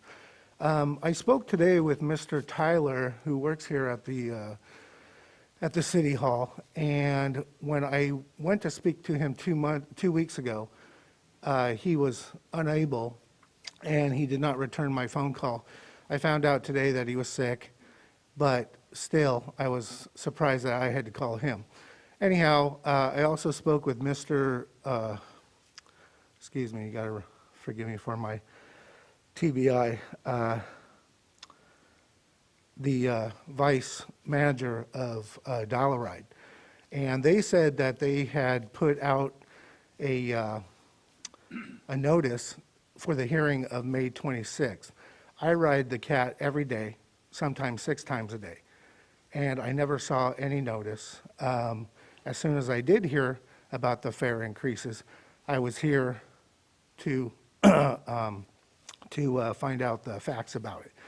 Anyhow, and I apologize for being late today, but the CAT picked me up 7 minutes late.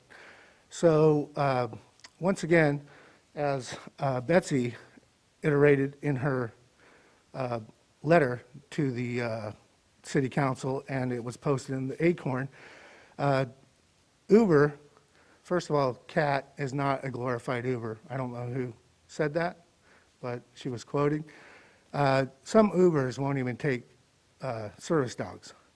I'm sure her situation is even worse because she has to deal not only with service dog, but with a wheelchair.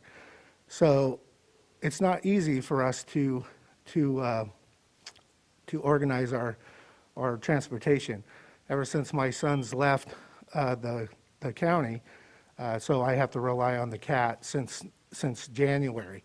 I am a monthly pass holder, and hopefully you guys will reconsider the 220% ADA and senior hike to the price because it's beyond my financial reach, and they also increase the age from 55 to 65.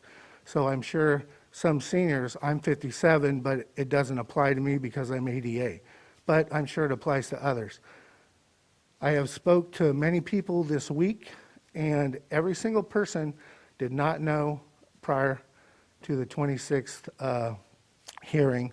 So we'd like to get it on the docket to see what we can see about, instead of 220%, maybe 20 to 50%.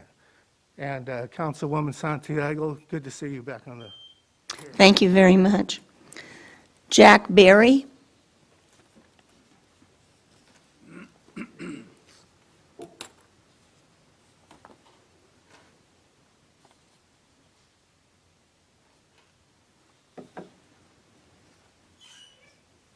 Hi, I'm Jack Berry. I have notes here. I probably don't need them, but I'll use them anyway. I also did not hear the public meeting. I know it's not an excuse. I don't have a computer. I, for some reason, didn't see it in the paper or the Acorn.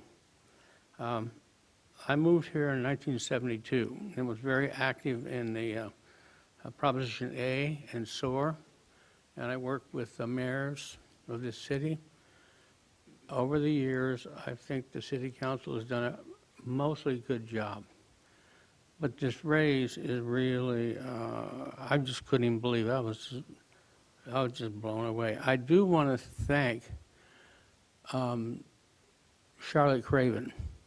She did say in the paper that it would have been nice if it could have been done over 5-year increments, which I think is very fair. I'd be happy to pay more, but it's just excessive and unacceptable to jump that high. It's going to hurt a lot of people who rely on the dial ride to go to work. I know some people that are sick, and some real serious things could happen to them because they don't have any other way to go.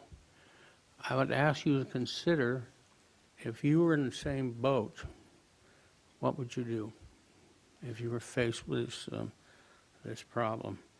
I'm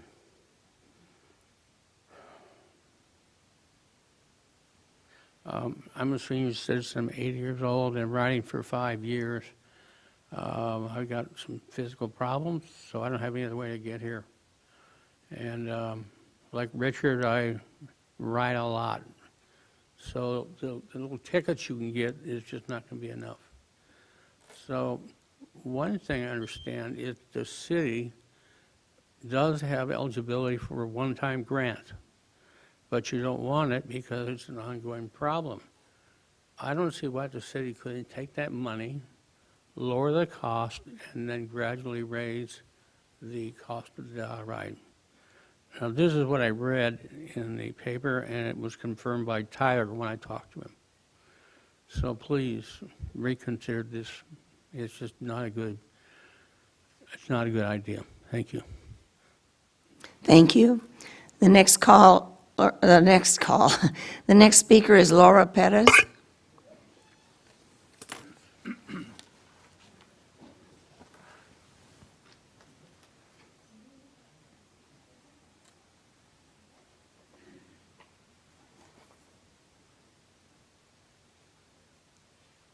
Good evening. My name is Laura Perez. I actually live in the city of Oxnard, but I'm a 40-year employee with the Oxnard Social Security Office. I service claimants in Oxnard, Camarillo, Port Hueneme, Somas. I'm here because I've read in the Acorn, and I'm also a good friend of Richard's, about this 220% increase on this bus service. We have people that are blind, disabled, elderly. Some are veterans, some are not veterans. Some don't have family members here. They rely on this bus service to take them just for daily needs that they have to deal with. You know, when you can still drive and you're able to go about town and do your business, it doesn't concern you. But when you have a monthly pass that's $25 a month and now it's going to be $80 a month, that is an insane increase in a cost. So what are they to do? Do they have to pick between food, shelter, or going to the doctor, or meds? So I'm here because, no, I don't live in your city, but I feel that you need to think about what it's like to walk in those individual shoes. I take these disability applications and have for many years, and I hear all kinds of stories. Claimants, well, of course now because of COVID, my Oxnard office is still not open, but for the 38 and a half years that I did work there, we were always open and we had appointments and claimants come and go. But how are these people to handle their daily needs if their bus pass has increased by 220%? So I felt compelled to be here, tell you what I feel, and for you to think about doing something to assist these individuals, because if you at the City Council cannot help them, who will? Thank you. Thank you. The next card is from Virginia Norris.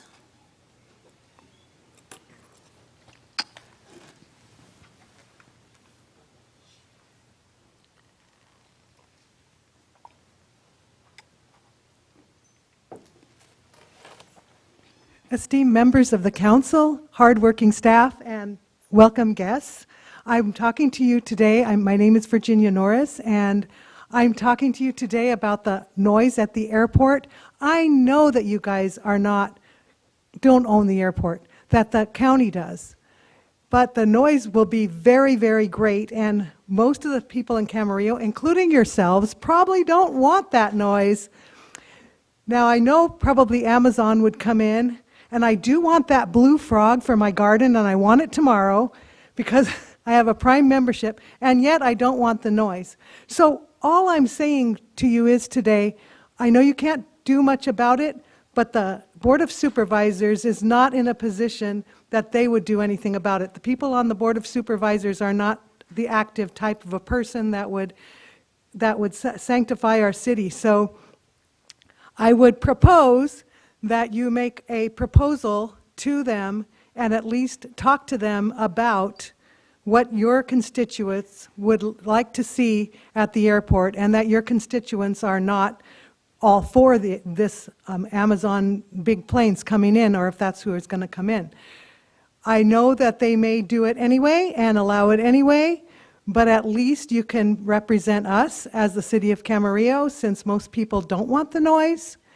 And instead of supporting Amazon in this way, maybe you could also make some proposal to help build up small businesses in the city that were destroyed, and maybe you're already doing this, that were destroyed by COVID, and that's how Amazon got so big.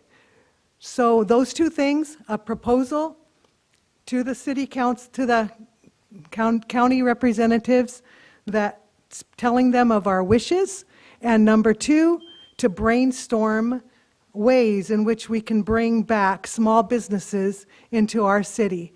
Thank you so much. Thank you for coming. Excuse me. Just for your information, earlier this evening, we did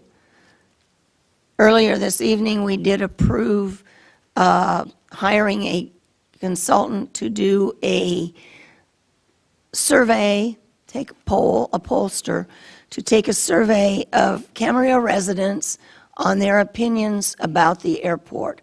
So if you're called, it's going to be about a 20-minute survey. Be prepared, but we hope people will respond to the questions when called. I have no more cards for public comments. Is there anyone who would like to speak to us on an item that is not on the agenda? Seeing no one come forward, we will move on to public hearings. The first one is the second reading of an ordinance adding Chapter 16.52, Park Impact Fees, to the Camarillo Municipal Code. Could we have the staff report, please? Yes, thank you, Mayor Craven and members of the City Council. I'll keep this brief because at the last City Council meeting on June 9th, City staff, along with Mary Otten, the General Manager of the Pleasant Valley Recreation and Park District, and her consultant provided an overview and presentation and answered questions that the council had on the proposed park impact fee.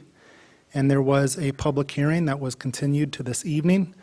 And the City Council on June 9th accepted public testimony and deliberated on the overall proposed ordinance and unanimously introduced the ordinance for its first reading. And again, I said they continued the public hearing open to this evening. So with that, staff would recommend that you accept any additional public testimony and waive further reading and adopt the ordinance to amend the Camarillo Municipal Code to create Chapter 16.52 for the Park Impact Fees Ordinance. And if that is the action of the City Council, then you would adopt a resolution which actually sets the park impact fees. And if that occurs next, then you would approve a memorandum of understanding between the city and Pleasant Valley Recreation and Park District for administration of the park impact fees. That concludes our brief presentation. We do have General Manager Mary Otten of the district available for any questions, along with their consultant, Blair Oz of SCI Consulting. Are there any questions? Mr. Kildee. Or maybe, let me turn my microphone on, just for my own clarification. I want to make sure that if you go to packet page number 3, and as you know, affordable housing is extremely difficult to be able to be constructed, not just here, but other places as well. But I just want to make sure that it says about in the middle of the page that the City Council may modify the fee amounts for units of moderate income households under an affordable housing agreement with the city upon the request of the applicant. Could you just briefly explain to me how that would work if that was to come to fruition? Yes. So one example would be the Cedar Oak project that was recently constructed on Ventura Boulevard. They're 23 units, one is low, and in the proposed ordinance, that low-income unit would be exempt from paying the park impact fees. And if the applicant chose to, they could come back if this was effectuated and say, hey, we're providing 23 moderate income units, which are in an affordable housing category based on income qualifications, that they would like the City Council to consider eliminating and or adjusting that fee down so it would help with the balance sheet on providing those affordable units. And that would that was an option that they would have, but they would have to be the ones that bring it to our attention. Yes, that's correct. And then if we were to consider that, we would definitely want to have an affordable housing agreement to ensure that those affordable units are in place for a 55-year term. Okay, thank you. Any other questions? Okay, I will reopen the public hearing. I don't have any cards on this item. Is there anyone who'd like to speak to us on this item? Seeing no one come forward, I will now close the public hearing and request a reading of the title. Yes, this is ordinance 1180, an ordinance of the City Council of the City of Camarillo, California, adding Chapter 16.52 to the Camarillo Municipal Code to establish park impact fees. Is there a motion? Madam Mayor, Yes. I'll move all three items under the suggested action. I'll second that. Please vote. Motion carries unanimously. Okay, now we'll go back to an item I skipped over because it's a Camarillo Sanitary District item. We'll go ahead and turn my mic back on. Go ahead and reconvene the Camarillo Sanitary District Board of Directors with respect to item 6A, delinquent utility assessments. Okay, thank you, Mr. Chairman, members of the board. This is an annual item that we do to place delinquent sewer bills on the Ventura County property tax roll so that we can collect when the customer pays their property tax bill. This year, there were 21 accounts initially earmarked to be placed on the roll, and as of this date, there are 9 delinquent accounts. Actually, I think you have a corrected resolution in front of you that now reflects 8. I'm sorry, it still reflects 9. The 2 changes made to the resolution are, one was crossed off because that one did pay, but another one that is in an underline format was added. So there are still 9 in the resolution.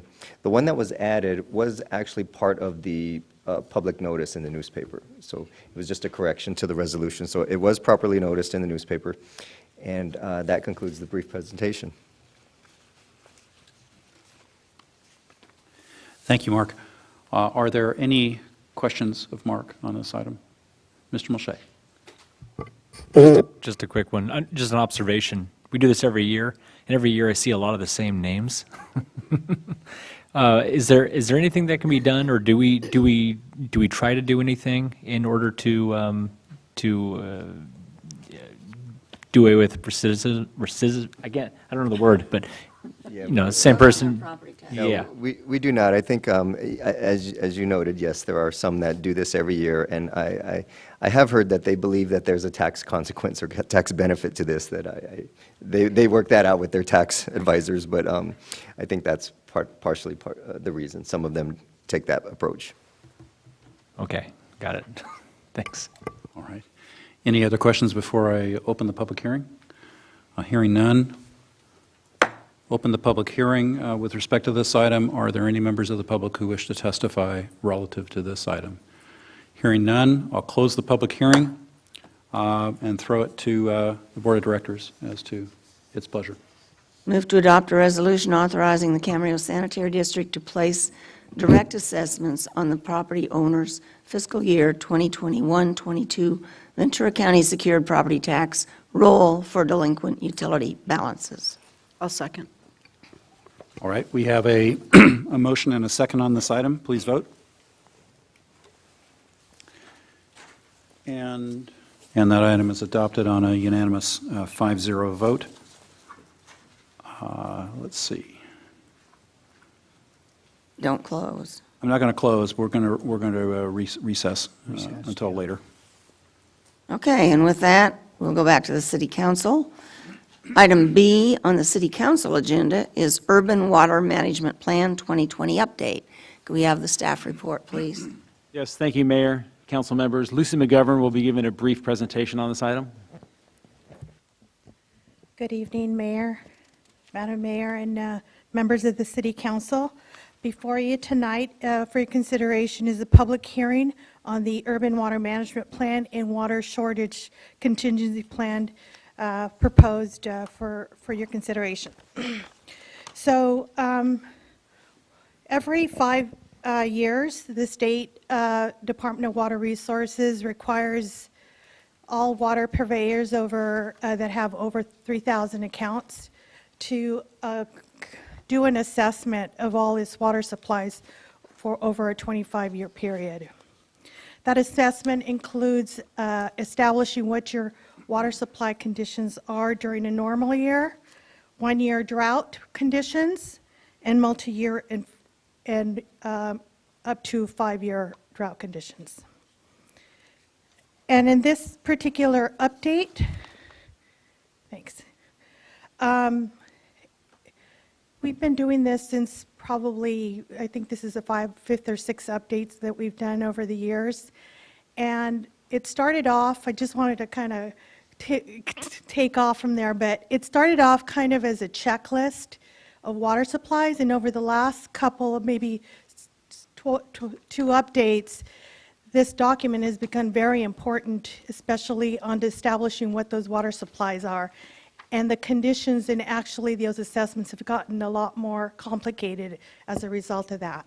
So with this particular update that you're considering, is we've got an additional water supply that we're looking at that's going to be coming online later this year, and that's the desalter. This new state law also has indoor and outdoor water standards for water efficiency. They're now part of the consideration in meeting these water supply assessments. And on top of that is actually including a section on updating the water shortage contingency plan. So that's the reason why we're in 2021. We couldn't do it last year because we were waiting for the state guidelines to come out, and some of these things got really complicated. And some of the things that are part of the water shortage contingency plan is actually reviewing our water conservation measures and documenting what our triggering mechanisms are for establishing water conservation stages depending on the drought conditions.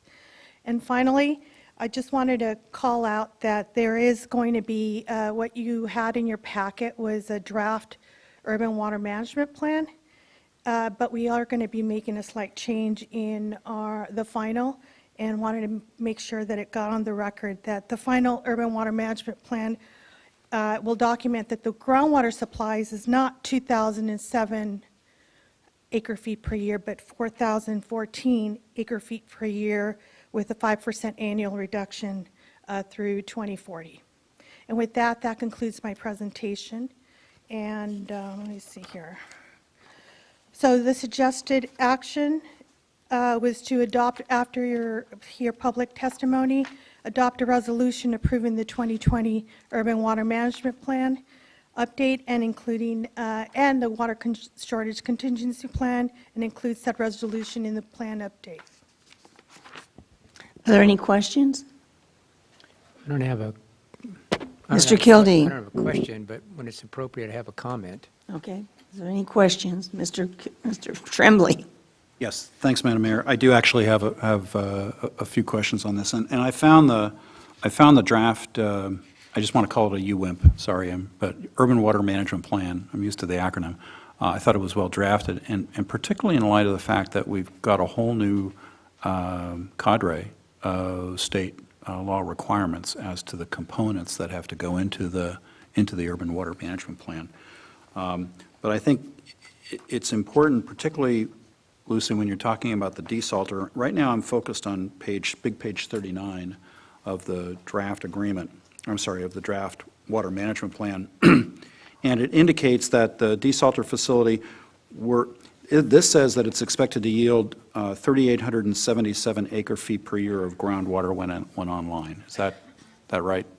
Yes, that's the estimate right now. And isn't the current ratio of groundwater to state water or imported water that's purchased is about 41% groundwater and 59% imported, about a 40 to 60 split? Yes. And tell me again, after the desalter goes online, how does that ratio change? It'll be approximately 25% groundwater, 25% imported and 75 groundwater. So we'll be very significantly altering the mix of the groundwater supply to recognize all the water coming out of the desalter, right? Yes. And if I remember correctly, I mean, one of the reasons among the various reasons that the city adopted and went forward with this desalter project is to increase reliability and redundancy in addition to the environmental cleanup aspects that the desalter affords, right? That's correct. And then finally, with regard to the financial impacts of the water shortage contingency plan, and I'm on page 73, big page 73. It indicates the majority of the costs that our water agency has, that the city has, is for fixed costs as opposed to variable, right? Yes. Okay. And when we have the desalter in operation, what's the cost of production of that water? Where I'm going to go with this, by the way, Lucy, is with respect to comparing it to what our cost would otherwise be if we had to buy that imported water from Callegas. So initially, the first year, it's a little bit more expensive. The desalter water is a little bit more expensive than imported. After the year 2, that prices come down, and then over the 25-year period, 25-year period, it's close to $42 million. Right. So do I understand correctly, the cost to produce the desalter water is about $1,650 per acre foot? Right. That's the first year. That's the first year. But then, Compared to the 1523 or so of imported right now. right, and that cost of imported water is going up. I heard an estimate today at the GMA meeting of, I think, about $1,600 an acre foot. Yes, it's kind of trending at 4 to 5% a year. Right, but the city is protected by virtue, on that increase, protected by virtue of the LRP agreement that the city entered into with Callegas Municipal Water District, right? That's correct. Can you just give us a nutshell on how that protects the city and what kind of savings arise from that? Because people ask about, well, gosh, the desalter is really costly, but they need to understand in context what the real cost is. So because of the LRP that we're getting, actually, we're not going to be paying for the desalter water at the $1,600 an acre foot that it costs to produce it. We're actually paying more like in the $1,300 because we're getting that rebate, I guess you could say, from the local resources fund. Right, or an offset. Or a Yes, rebate. the offset, yes. Okay, all right. Thanks. Madam Mayor, we've got some comments, but I can do those later. Any Thanks, other Susan. questions? Okay. It's time for comments and a motion. Make my comments, if I will. Okay? First, I want to thank you very much and the staff for putting this together. This was extremely important, and there's a lot of, a wealth of really important information here that I really appreciated reading. And you don't necessarily have to turn to this, but if you do have a copy of this, on page 35, in the middle, it says climate change consideration. And if I may, I'd like to read this because I think this is important. It said, now this is from the California Department of Water Resources, March, I believe, of 2021. And it says, projections of climate change in California indicate a further intensification of wet and dry extremes and shifting temperatures that can affect both water use and supplies. Extreme and higher temperatures can lead to increases in water use.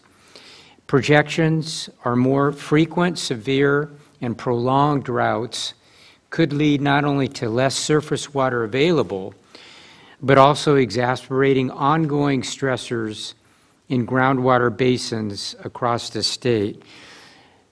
So the desalter is very, very important for us. However, as I read it, and it's been explained to me, that we're still going to have to conserve water in this state. It's going to be extremely important, not only now, but in the future years, that we're going to have to expand the way that we use this precious resource in this state here, in this city in particular. So when people come and ask me about what's the water plan that the city has, I can refer to this document here and explain that to them. But I think the number one priority, at least right now, until something dramatically changes, we're still going to have to conserve water in our community. So I really impress upon all of our water users. I believe there's some 41,000, if I'm not mistaken, here. Remember, there's a lot of water agencies. I'm just talking about mostly the westerly end of Camarillo for the most part. If you're out there listening to this, please still conserve this precious resource. So those are my comments. Mr. Tremblay. I'm going to kind of echo what Councilmember Kildee said. To me, first of all, I think that this document is thoughtful. I think it's helpful. I think one of the most significant parts of this document is the drought risk assessment, and it's on page 57, it's section 7.2. But if you look at where our past and current water use is, and that's on big page 29, water use over the past 5 years has notably reduced from pre-drought levels in 2007. Over the past 5 years, the city used an average of 7,500 acre feet per year. And the most recent peak in demand occurred in 2013 with a total demand of 9,710 acre feet per year. And it's anticipated that the city's customers will continue to implement conservation behaviors. And so what's important about this plan, and it doesn't go sit on the shelf somewhere, I know that it's actively used, is to say where we're going. If you go to page, for the drought contingency plan and the drought risk assessment, if you look at big page 63, and this is where we're going, because we are in a pronounced drought cycle right now. The evaluation criteria that can be used, and I quote, to determine and declare severity of supply shortages may include any or combinations of the following: historic rainfall, water levels within the Pleasant Valley Basin, from which the city extracts groundwater, existing infrastructure capabilities and plausible constraints, customer demands, state mandates, and other locally applicable evaluation criteria. And what I would suggest, we are in a distinct drought cycle. I think we're going to be back here in the coming months talking about this a lot more in terms of the various stages of water supply constraints or water shortages. And actually the plan walks us through what those stages are. And I just want to close with why that's so important. Sitting on the Fox Canyon Groundwater Management Agency, which is why I'm so interested in groundwater, and Mrs. Craven was on that board for many, many years. I'm going to read you one paragraph from a staff report today, because there was a report to the GMA board on drought and groundwater conditions. I'm just going to read this to you because it's sobering. The 2020-21 water year is the driest on record at many rain gauging stations in the county, and it marks the second year in a row of below normal rainfall. The agency has traditionally used the average of 5 stations in Camarillo, Oxnard, Moorpark, Somas, and Saticoy to determine water years for efficiency allocation. Figure 2 shows annual water year precipitation at these 5 stations over the past 25 years. The average normal precipitation over the history of measurement at these stations is 14.50 inches, with the past 25-year average at 13.75 inches. The average precipitation at the 5 stations in water year 2020-21 was 3.06 inches. What a stark contrast that is. 8 of the last, that was my quote, not the quote from the staff report about the contrast, but continue with the report, it says, 8 of the last 10 years have been below normal average rainfall. So when you take that into consideration, the significance of this water plan and its usefulness to us is really good. So, thank you. Comments? Sean? Well, aside from being required by the state, it is important to have a plan, and I'm glad that we have one. Camarillo is uniquely situated, and I think in the water wars to come, because this is going to become an ever-increasing issue in our region, at least. I think we are far more well-situated than others in our region. I do have just one thing to point out, just what I think is an error on page 31, 4.1.3, distribution system water losses. Let us get there. Oh, sorry. Well, it's really simple. It's meant to make a reference to the table below it, but it says error, reference source not found. Yeah. I'm catching it. Okay. I've got a bunch of little stuff that I've flagged red, so that's, Okay. those are the ones that I'm going to make corrections. I know what was intended, but but aside from that, I think this is very well done. Thank you. Just for a quick note, I did want to make a reference to you on figure 4.2. It's a figure that indicates what the city's historical water use has been and where we're headed. So that red dots, I guess, that is where we have to shoot for under the state law. So we're close to anywhere between 40 and 50 indoor water standards, gallons per day per person. And I think we're at 70 right now. So yeah, we got a while. We got a ways to go. Yes. And I'm confident that we can continue to make significant improvements. Yes. So we've come a long way. Uh-huh. So Camarillo people have always conserved water when we've really stressed it and asked them to. And when droughts have been over, they've come up much slower than many other cities' residents as far as water use went. So, good report, Lucy. What are the wishes of the council? Your Honor, I'll move that we adopt a resolution approving the 2020 Urban Water Management Plan update and include the same resolution in the plan update. Yeah, never mind. I did ask for public comments. Did I? I don't think I did. I think So better twice than not at all, so. If the city clerk doesn't have down that I had public comments, then we didn't.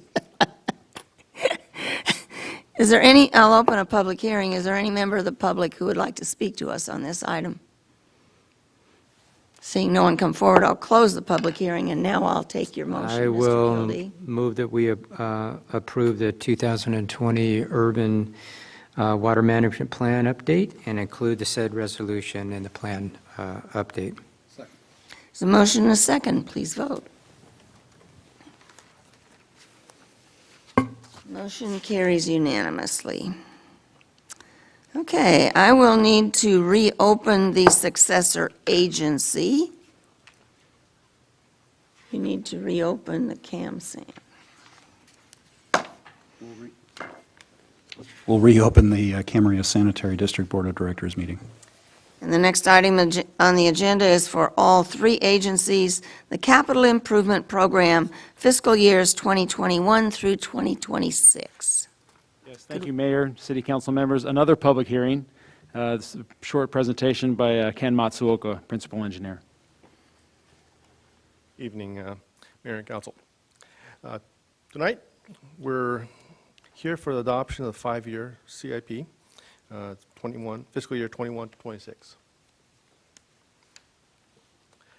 Staff presented the draft five-year CIP to Council on April 28, 2021, and received input, and the five-year CIP has been updated. The CIP includes 63 projects totaling $148 million over years 1 to 5. There are 13 new projects included in the CIP, and there are 95 total projects, including projects in closeout and future years. 35 projects are active projects.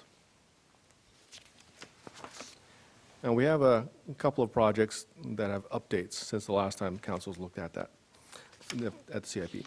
The Metrolink undercrossing is one of them. When we presented the CIP in April, Council requested that $2 million be shown as unfunded.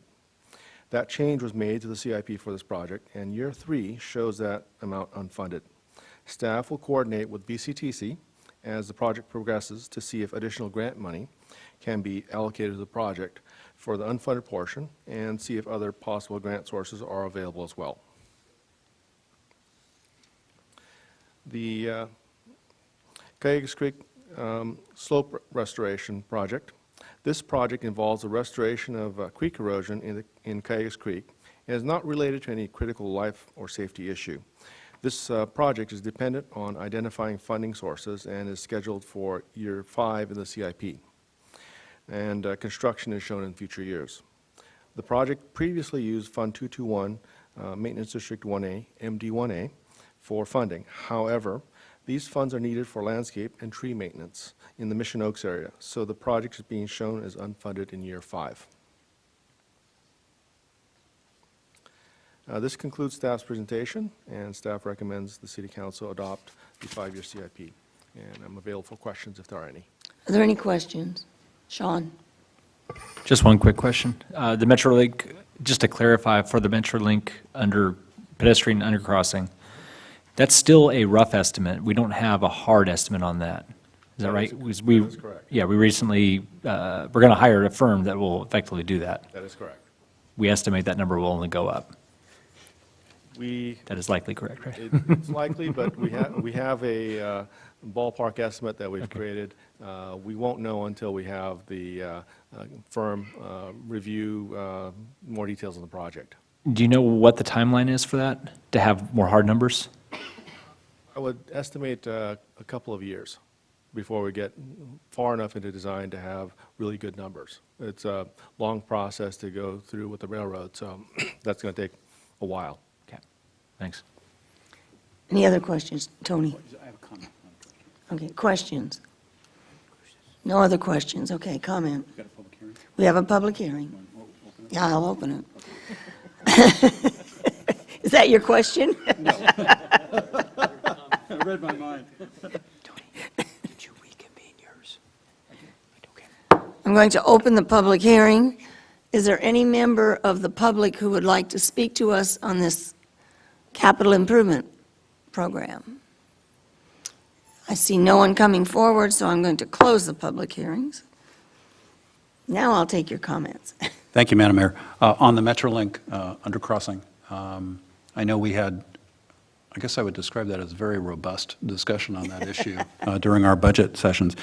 I want you to know that already I've had discussions with VCTC management and the LoSAN board member for Ventura County on that, because it's my belief that the very, very large bulk of the construction funds for that, if not all, should come not from the city, but should come from LoSAN and VCTC through LoSAN or SB1 funds or other grant funds.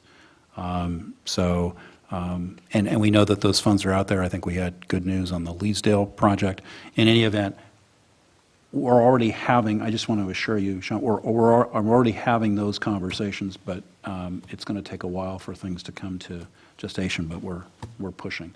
And so with that, if it's appropriate, Madam Mayor, if there are no other comments, I'm happy to make a motion on Are this. there other comments? Okay, make your motion. Move to adopt a resolution approving fiscal years 2021-2026 capital improvement program with the notation that this applies both for the city as well as for Camarillo Sanitary District. And the successor agency. And the successor agency, all three. I'll second. There's a motion and a second. Please vote. Motion carries unanimously. Okay, with that, I will adjourn the successor agency meeting, and we will continue with the Sand District and the City Council for the budget for fiscal year 2021-22. Could we have the staff report, please? Yes, thank you, Madam Mayor, members of City Council and the Sanitary District Board.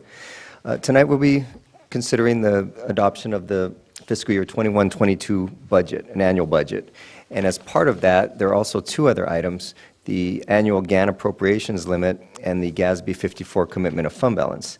And then we'll be getting into the 21-22 recommended budget. So at the end of this, you'll have 6 different action items, 6 different resolutions, 4 on the budget, and then 1 on the GAN limit, 1 on the GASB 54 commitment of fund balance, following the public hearing. Starting with the annual GAN appropriations limit, the Article 13B of the state constitution limits the amount of taxes that can be appropriated by government, appropriated or spent, and it's required to be set each fiscal year. There are annual inflation and population growth factors that are applied to the prior year's limit to come up with the New Year's limit. And the New Year of 21-22 GAN appropriations limit is $121.3 million. Now, in a couple of slides, when we get to budget, you're going to see a total budget of $131 million, but that is not to say that we're exceeding our limit. Again, in that first slide, we talked about the GAN limit. The GAN appropriations limit limits the amount of appropriations amount that we can be spending on taxes that are received. So the appropriations subject to the limit, the $36,948,984, that's the amount of taxes that we are scheduled to receive. So that is really the amount that is subject to the limit. So when you look at the $121 million and $37 million, we have about $84.4 million below the limit that we are able to spend. And I will pause there, see if there are any questions on the GAN limit. Again, there will be a separate action to adopt a resolution following this presentation. Are there any questions on Mr. Kildee? Just, I had a question, and I talked to Mr. Uribe earlier today, and he was able to answer the questions I had that vis-a-vis that issue. Any other questions? Okay. Okay, thank you. The next portion, we're talking about a GASB statement number 54 that requires categorization or classification of fund balance in the annual comprehensive financial report. And City Council may commit fund balance for specific purposes by a resolution. For June 30th, 2021, general fund balance is projected to be approximately $67.6 million. And the recommended commitments of that general fund balance total $51 million. We'll see on the next slide. The first line there is the City Council reserve level goal per policy. That is 50% of the general fund operating expenditures, which comes out to $22.3 million. Then there are several other commitments that have been selected by council over the years, and those are the economic development, $6.9 million, the Dizdar Park renovations, one of the CIP projects included in the previous action, $3.6 million, a natural disaster recovery commitment of $10 million, a Camarillo Springs debris remediation maintenance commitment of $200,000, and then the Pleasant Valley Rec and Park District item was for a potential senior center of about $8 million. And those special commitments total $28.7 million combined with the reserve level goal, $22.3 million, gives you the $51 million as a total commitment of fund balance recommended for June 30, 2021. So again, I will pause there, and there will be the separate action to adopt a resolution for that commitment. Other questions? No questions. Okay. Okay, thank you. The last portion of this is the fiscal year 21-22 recommended budget. The budget was reviewed in detail at the June 5th budget workshop. That was about a 3-hour workshop where we discussed a lot of the items contained in the budget. This is a balanced budget. That means the operating revenues exceed operating expenditures, and the planned use of fund balance reserves will be for capital expenditures, separate from operating expenditures. The total budgeted expenditures for all funds is $131 million, and the total budgeted expenditures for the general fund are $50.3 million. What's in the recommended budget is largely a return to pre-pandemic levels of service, such as the library operations contract, the landscaping contracts. There are also some new technology improvements, including a community-based Fix-It application, document scanning software, and contract management system. Also, the maintenance of a $4 million annual pavement rehabilitation program is included in the budget for next year. Now, touching on a general fund 5-year fiscal forecast, it's different from an annual budget. We adopt 1 year at a time, so an annual budget is being recommended for adoption as one of the actions. But when we're looking at the 5-year fiscal forecast, that's a planning tool. It's not something that gets adopted tonight, but it is something that we use and we review. And looking at the 5-year forecast, the operating revenues are projected to exceed operating expenditures for each year in the 5-year forecast period. And this last slide talks about the American Rescue Plan Act, or ARPA, that we've been referring to. Now, the city is going to be receiving $9 million over 2 years. We already received the first half, the second half to be received about a year from now. And the city has projected approximately $25 million in lost revenue using the Treasury Department calculator. Now, that's over a period of 4 years that the Treasury Department guidance has provided. This $9 million is designed to cover lost revenues as a result of the pandemic. And the federal guidelines are preliminary. We're still receiving information as we go, but the funding is to be used on programs and projects impacted by the pandemic. So, following the public hearing, the suggested actions are to adopt the 6 resolutions, 4 for the budgets, and then 1 for the GAN limit, 1 for the commitment of fund balance. So with that, I'm available to answer any questions. I'm trying to figure out here why there are 5 in our agenda and 6 up there. I think the CSD is a separate on their agenda. This is a combined public hearing. Oh, okay, I got it.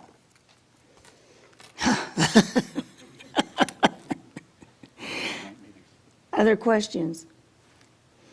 Just for a member of the public, or for members of the public, we spent a Saturday morning earlier this month asking all of our questions, I think, and getting a lot of good answers, and it was an excellent presentation. I don't have a question, but I'd like to take time for a comment when it's appropriate, please. Okay, well, we have a public hearing, so. We do. I'll open the public hearing and ask if there's any member of the public who would like to speak to us. Oh, I don't remember your last name, Spencer. It's your first name.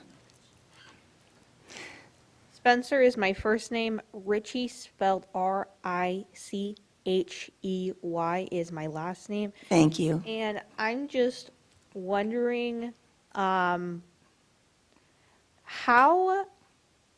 is the city's public transportation budget, like, was that affected by the pandemic? Is that going to get, like, pandemic rescue funds or what? Because I find it absolutely ridiculous that, well, also, how much would it cost to not have the fares for CAT and other public transit use go up by 220%? It's wild. Like, why are you having it more than double at once? Like, and I didn't come up to talk about this earlier, but something I think the city should also consider doing is having like basically replacing like patches of the grass that you see around like buildings and stuff with like like concrete, and then have dining tables and umbrellas on top of it, because I noticed that a lot of people, including my mom, really enjoyed the ability to dine outside when the COVID restrictions were still mostly in place.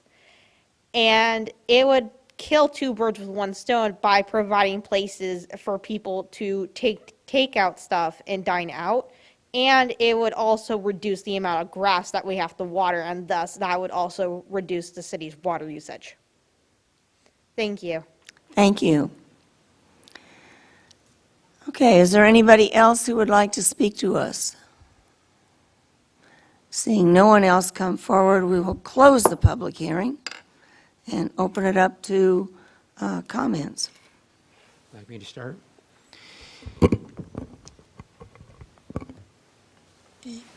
If somebody were to tell me a year ago the financial condition that this city's in vis-a-vis what it's in today, I probably would have answered that question in a lot of different phrases, but I would probably ask them the question, I'd like to know what brand of Kool-Aid, what flavor of Kool-Aid that you're drinking.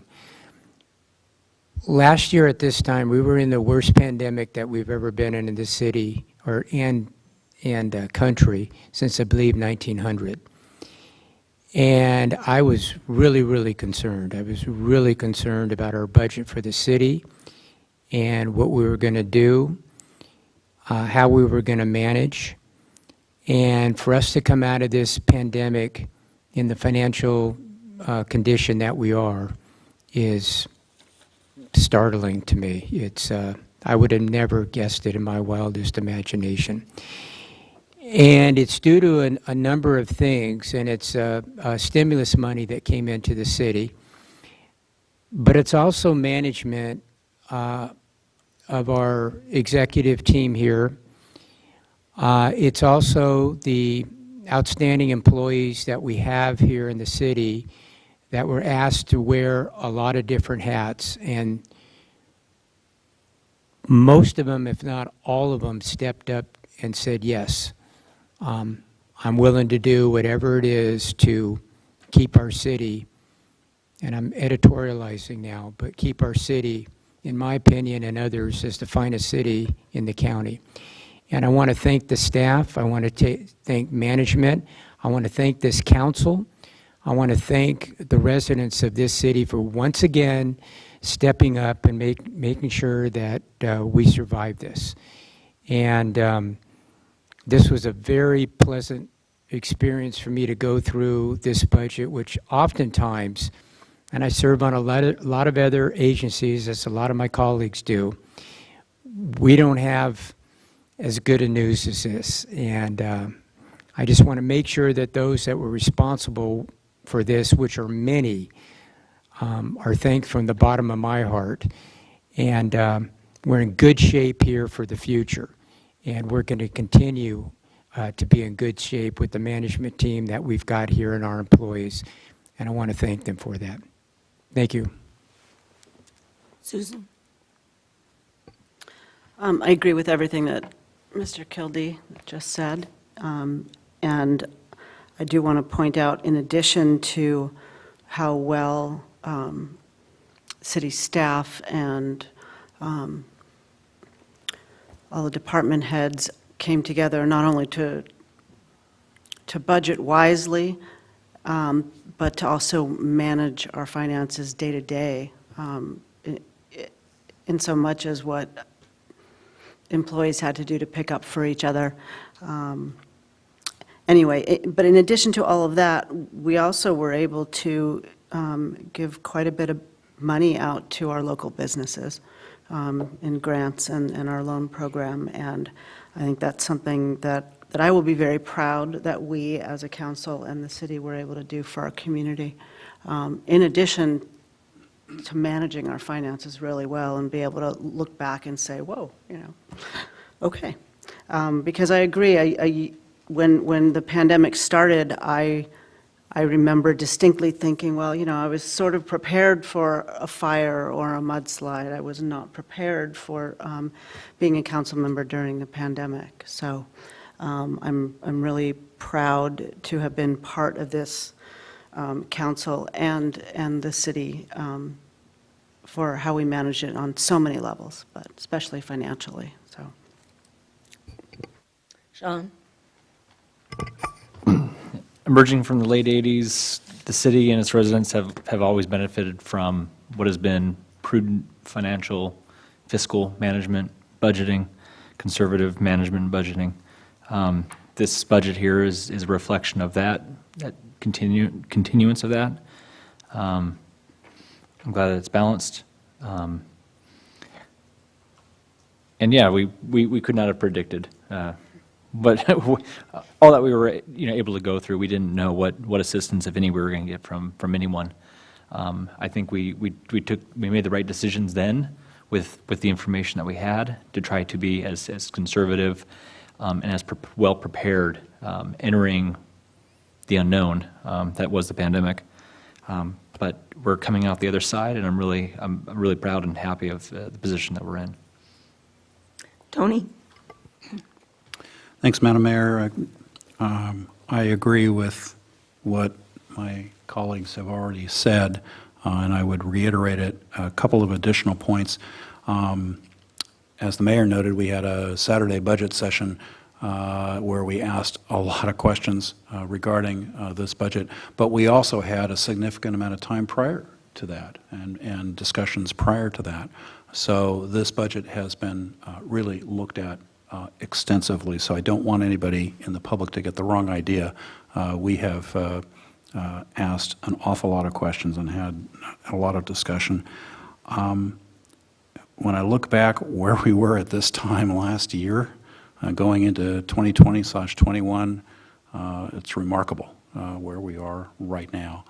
And I attribute a lot of that to the outstanding job that has been done by our Director of Finance and our Finance Department staff. Your performance has been exemplary during all this time. We had I mean, it's unprecedented what we've all been going through the last year plus, and you have done exceptionally well.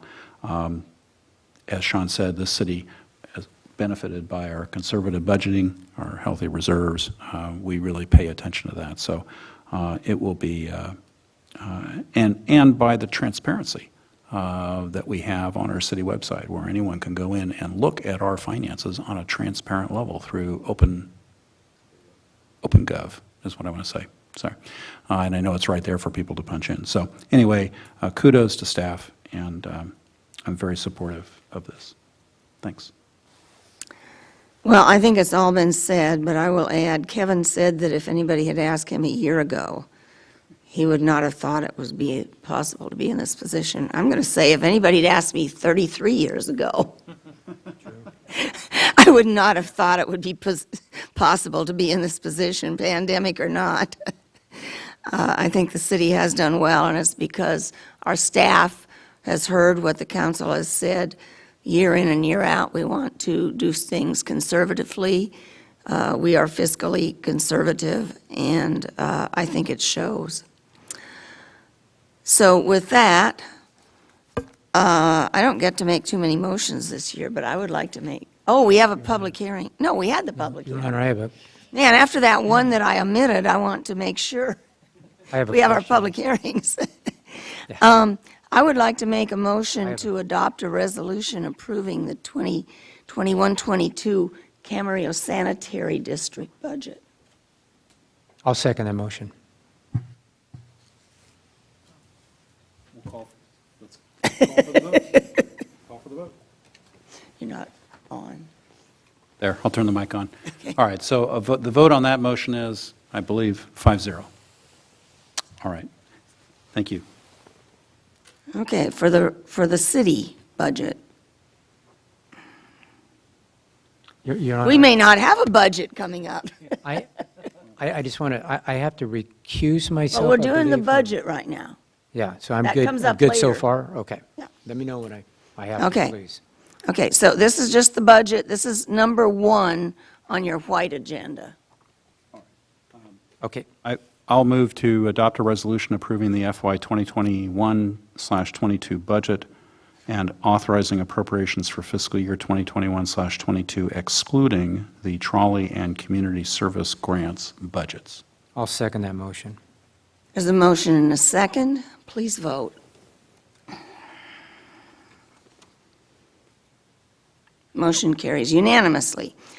Now we are down to number 2. I'm going to hand the gavel over to the vice mayor from the city attorney. I understand, Mr. Kildee, you and I do not have to leave.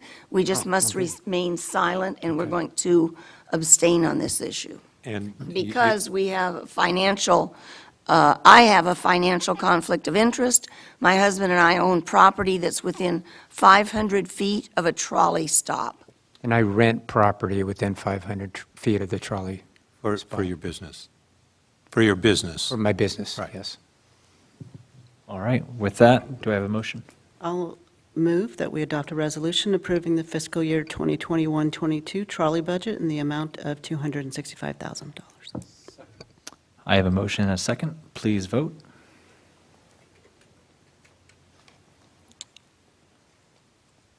And that will pass with 3 affirming, with 2 abstentions, or 2 abstentions of Mr. Kildee and Mayor Craven. And I will hand the gavel back. Okay.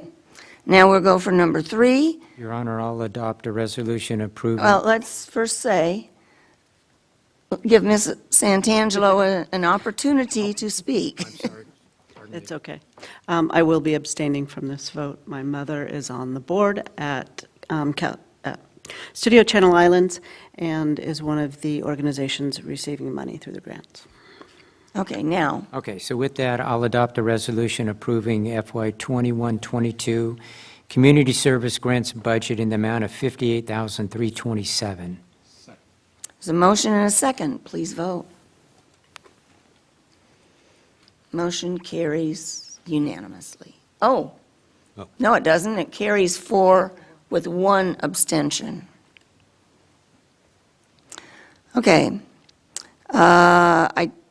Did we adopt numbers 4 and 5? Madam Mayor, I'll make a motion that we adopt a resolution that selects the factors used to calculate the limit and establishes the fiscal year 2021/22 GAN appropriations limit for the city of Camarillo at $121,317,801 as calculated.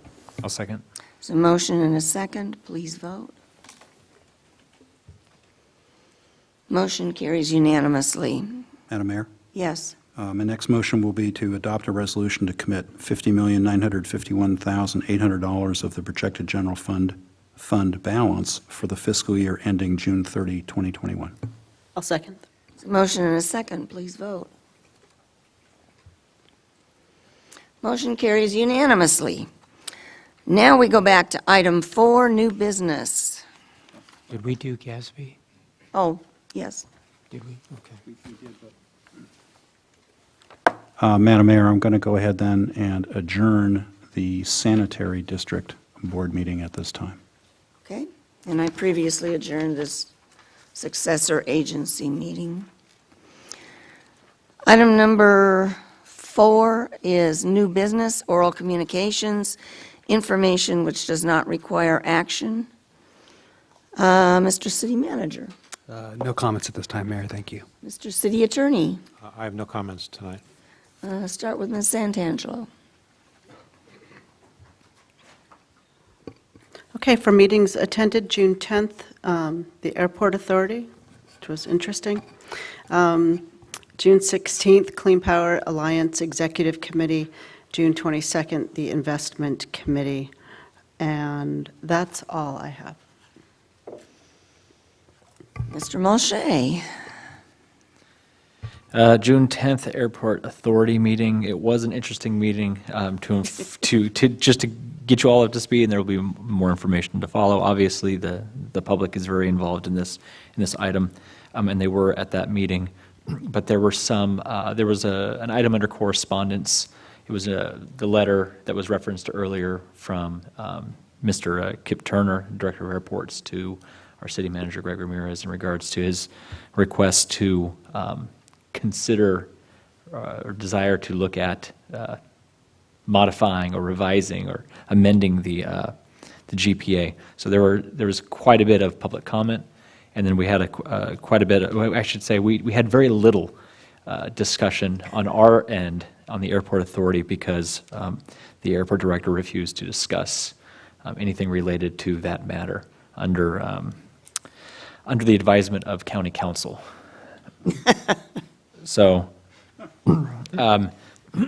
in our discussion, though, Supervisor Long did suggest that we bring to the next Airport Authority meeting, pretty much air it all out, discuss all the formal communications that have gone back and forth between both the county and the city, and have a pretty much a nuts and bolts conversation about the GPA in that discussion. So I anticipate a very, let's use the word robust because Mr. Tremblay used it earlier, but I anticipate a very robust and maybe even a raucous discussion at that meeting. So it's certainly one that the public will be tuned into. I anticipate a significant contingent of the public wanting to be present and voice their concerns. And I and Councilmember Santangelo will certainly have ours. So, Could I ask a question? I thought I heard you say GPA. Were you talking about the 1976 agreement? Did I say GPA? Well, that's what I heard, but Yeah, I'm thinking about my GPA from college. Yeah, yeah, JPA. I'm sorry. Meaning the 1976 agreement. Meaning the 1976. Between the city and the county. That is correct. Thank you for clarifying. And the meetings are held here at Camarillo City Council chambers again? As of right now, the meetings are still via Zoom. Oh, okay. Although I am appealing to the director to now that regulation or that COVID stipulations have been rescinded for the most part, that we hold that meeting obviously in person. I think it's important, and I think there's a lot of people that are going to want to come down and participate in that. So it has been. Sorry. So if it isn't in fact in person, the director of airports has moved the meeting location to the Oxnard Airport. What is it called? It's like a conference room. Conference room, where it used to be the terminal. It used to be the Yes, terminal, it it's used to be- now the conference yeah, room. they've just converted it to the terminal. They did get rid of the terminal at Oxnard Airport maybe a year ago, and it's now a conference room. Does that tell you anything? Mr. Tremblay? I'll draw my own conclusions with respect to that. Fine. Meetings attended, June 10, California Association of Sanitation Agencies board meeting on June 11, the Executive Committee and the Operations and Maintenance and Safety Committee for MetroLink on June 21, an ad hoc committee for MetroLink. Yesterday, I had my monthly outreach meeting at Leisure Village, and today, this is my third meeting today, but I had a policy committee meeting this morning with Mrs. Craven, Fox Canyon GMA board meeting this afternoon, and City Council tonight, so full day. I have one announcement, and it's an important one. On Saturday, July 10th, from 6:45 a.m. to 4 p.m. is going to be the 2021 Sergeant Ron Helis Ride for the Blue. And we all recall the tragedy at Borderline and Sergeant Helis's incredible bravery. This ride is for folks who ride motorcycles. And if there are those of you who are out there who are interested at all in this, I would really commend it to your attention. The start location is at the Simi Valley City Hall. You can look online under Ride for the Blue on Saturday, July 10. And this is to honor Ventura County's first responders. And I'm looking at a flyer that I received. And all of the proceeds from this Ride for the Blue are donated to the nonprofit organization 911 at Ease International. And that nonprofit directly supports Ventura County's first responders and their families. What At Ease does, and I learned about At Ease several months ago, it provides first responders and their family members with access to free, professional, confidential, local, trauma-informed counseling and therapy. First responders obviously operate all the time in a trauma-based profession where emotional injury is a very common side effect with work-related situations and events. I can't even imagine a better cause to support than this, because our first responders have our backs, and we should have their backs. And in particular, honoring Sergeant Ron Helis would be wonderful. So again, that event is on Saturday, July 10, starting at 6:45 in the morning, and the start location is at the Simi Valley City Hall. And you can find out more information on that by Googling that, the 2021 Sergeant Ron Helis Ride for the Blue registration. And that's it for me. Kevin?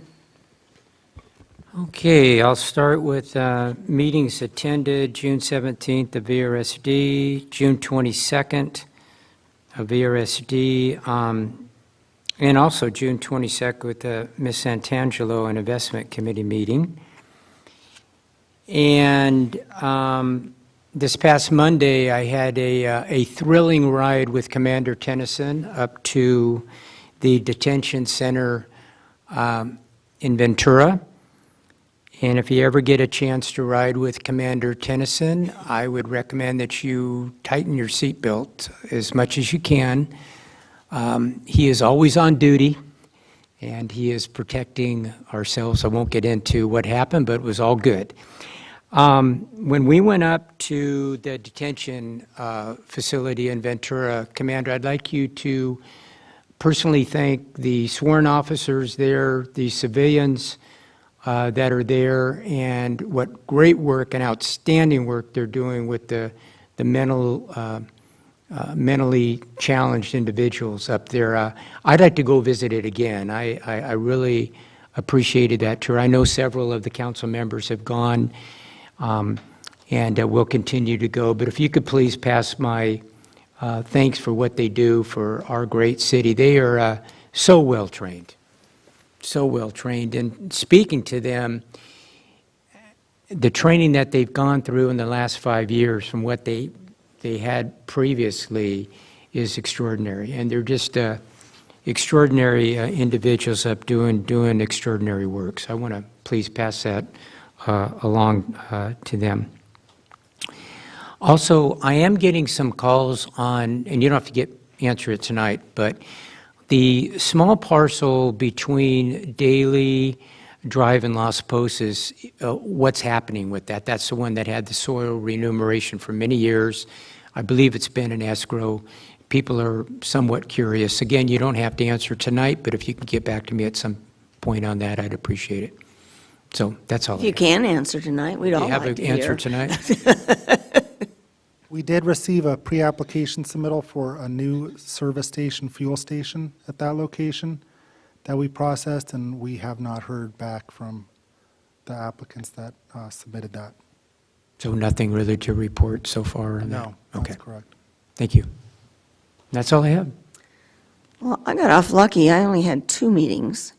One was a policy committee meeting this morning, and the other was last Friday morning. I had a CASA State Ledge Committee meeting. I heard what Mr. Mulchay said a month or 2 ago about receiving his new trash cans and being so excited. And I still have my old trash cans, so I called up and asked when I'm going to get my trash cans. And they told me I must have misunderstood. I'm not going to get new trash cans for a long time, is what the answer was, because not everybody's trash cans are being replaced. So I don't know what you have special, but congratulations. I do want to remind everybody that starting a week from Tuesday, the day after the 4th of July holiday, that everybody puts out all their trash cans, whether they're new or old. That's really important. Even if you didn't get the new trash cans, you still put them all out. Recycling goes out every week from the first week of July on, and that's important. Otherwise, they just will be getting way too much at some times and not enough other times. I also want to remind everybody that we hope they have a good, safe, and sane 4th of July, and the city fireworks will start at 9 p.m. promptly. They will be, and you better start watching right then, because they're going to be over by 9:20, and that's in our agreement with the airport. Is that correct? For the airplanes? Yes. There will be no ground displays this year. It's all going to be aerial displays, so you can view it from the outlet center parking lots, or there's going to be a lot of places on the hills. If you live on the hills, Spanish Hills area, you're going to have a good view, and then you can let other people go to the outlet center parking lots. And that's all I have. So with that, we will again recess to closed session.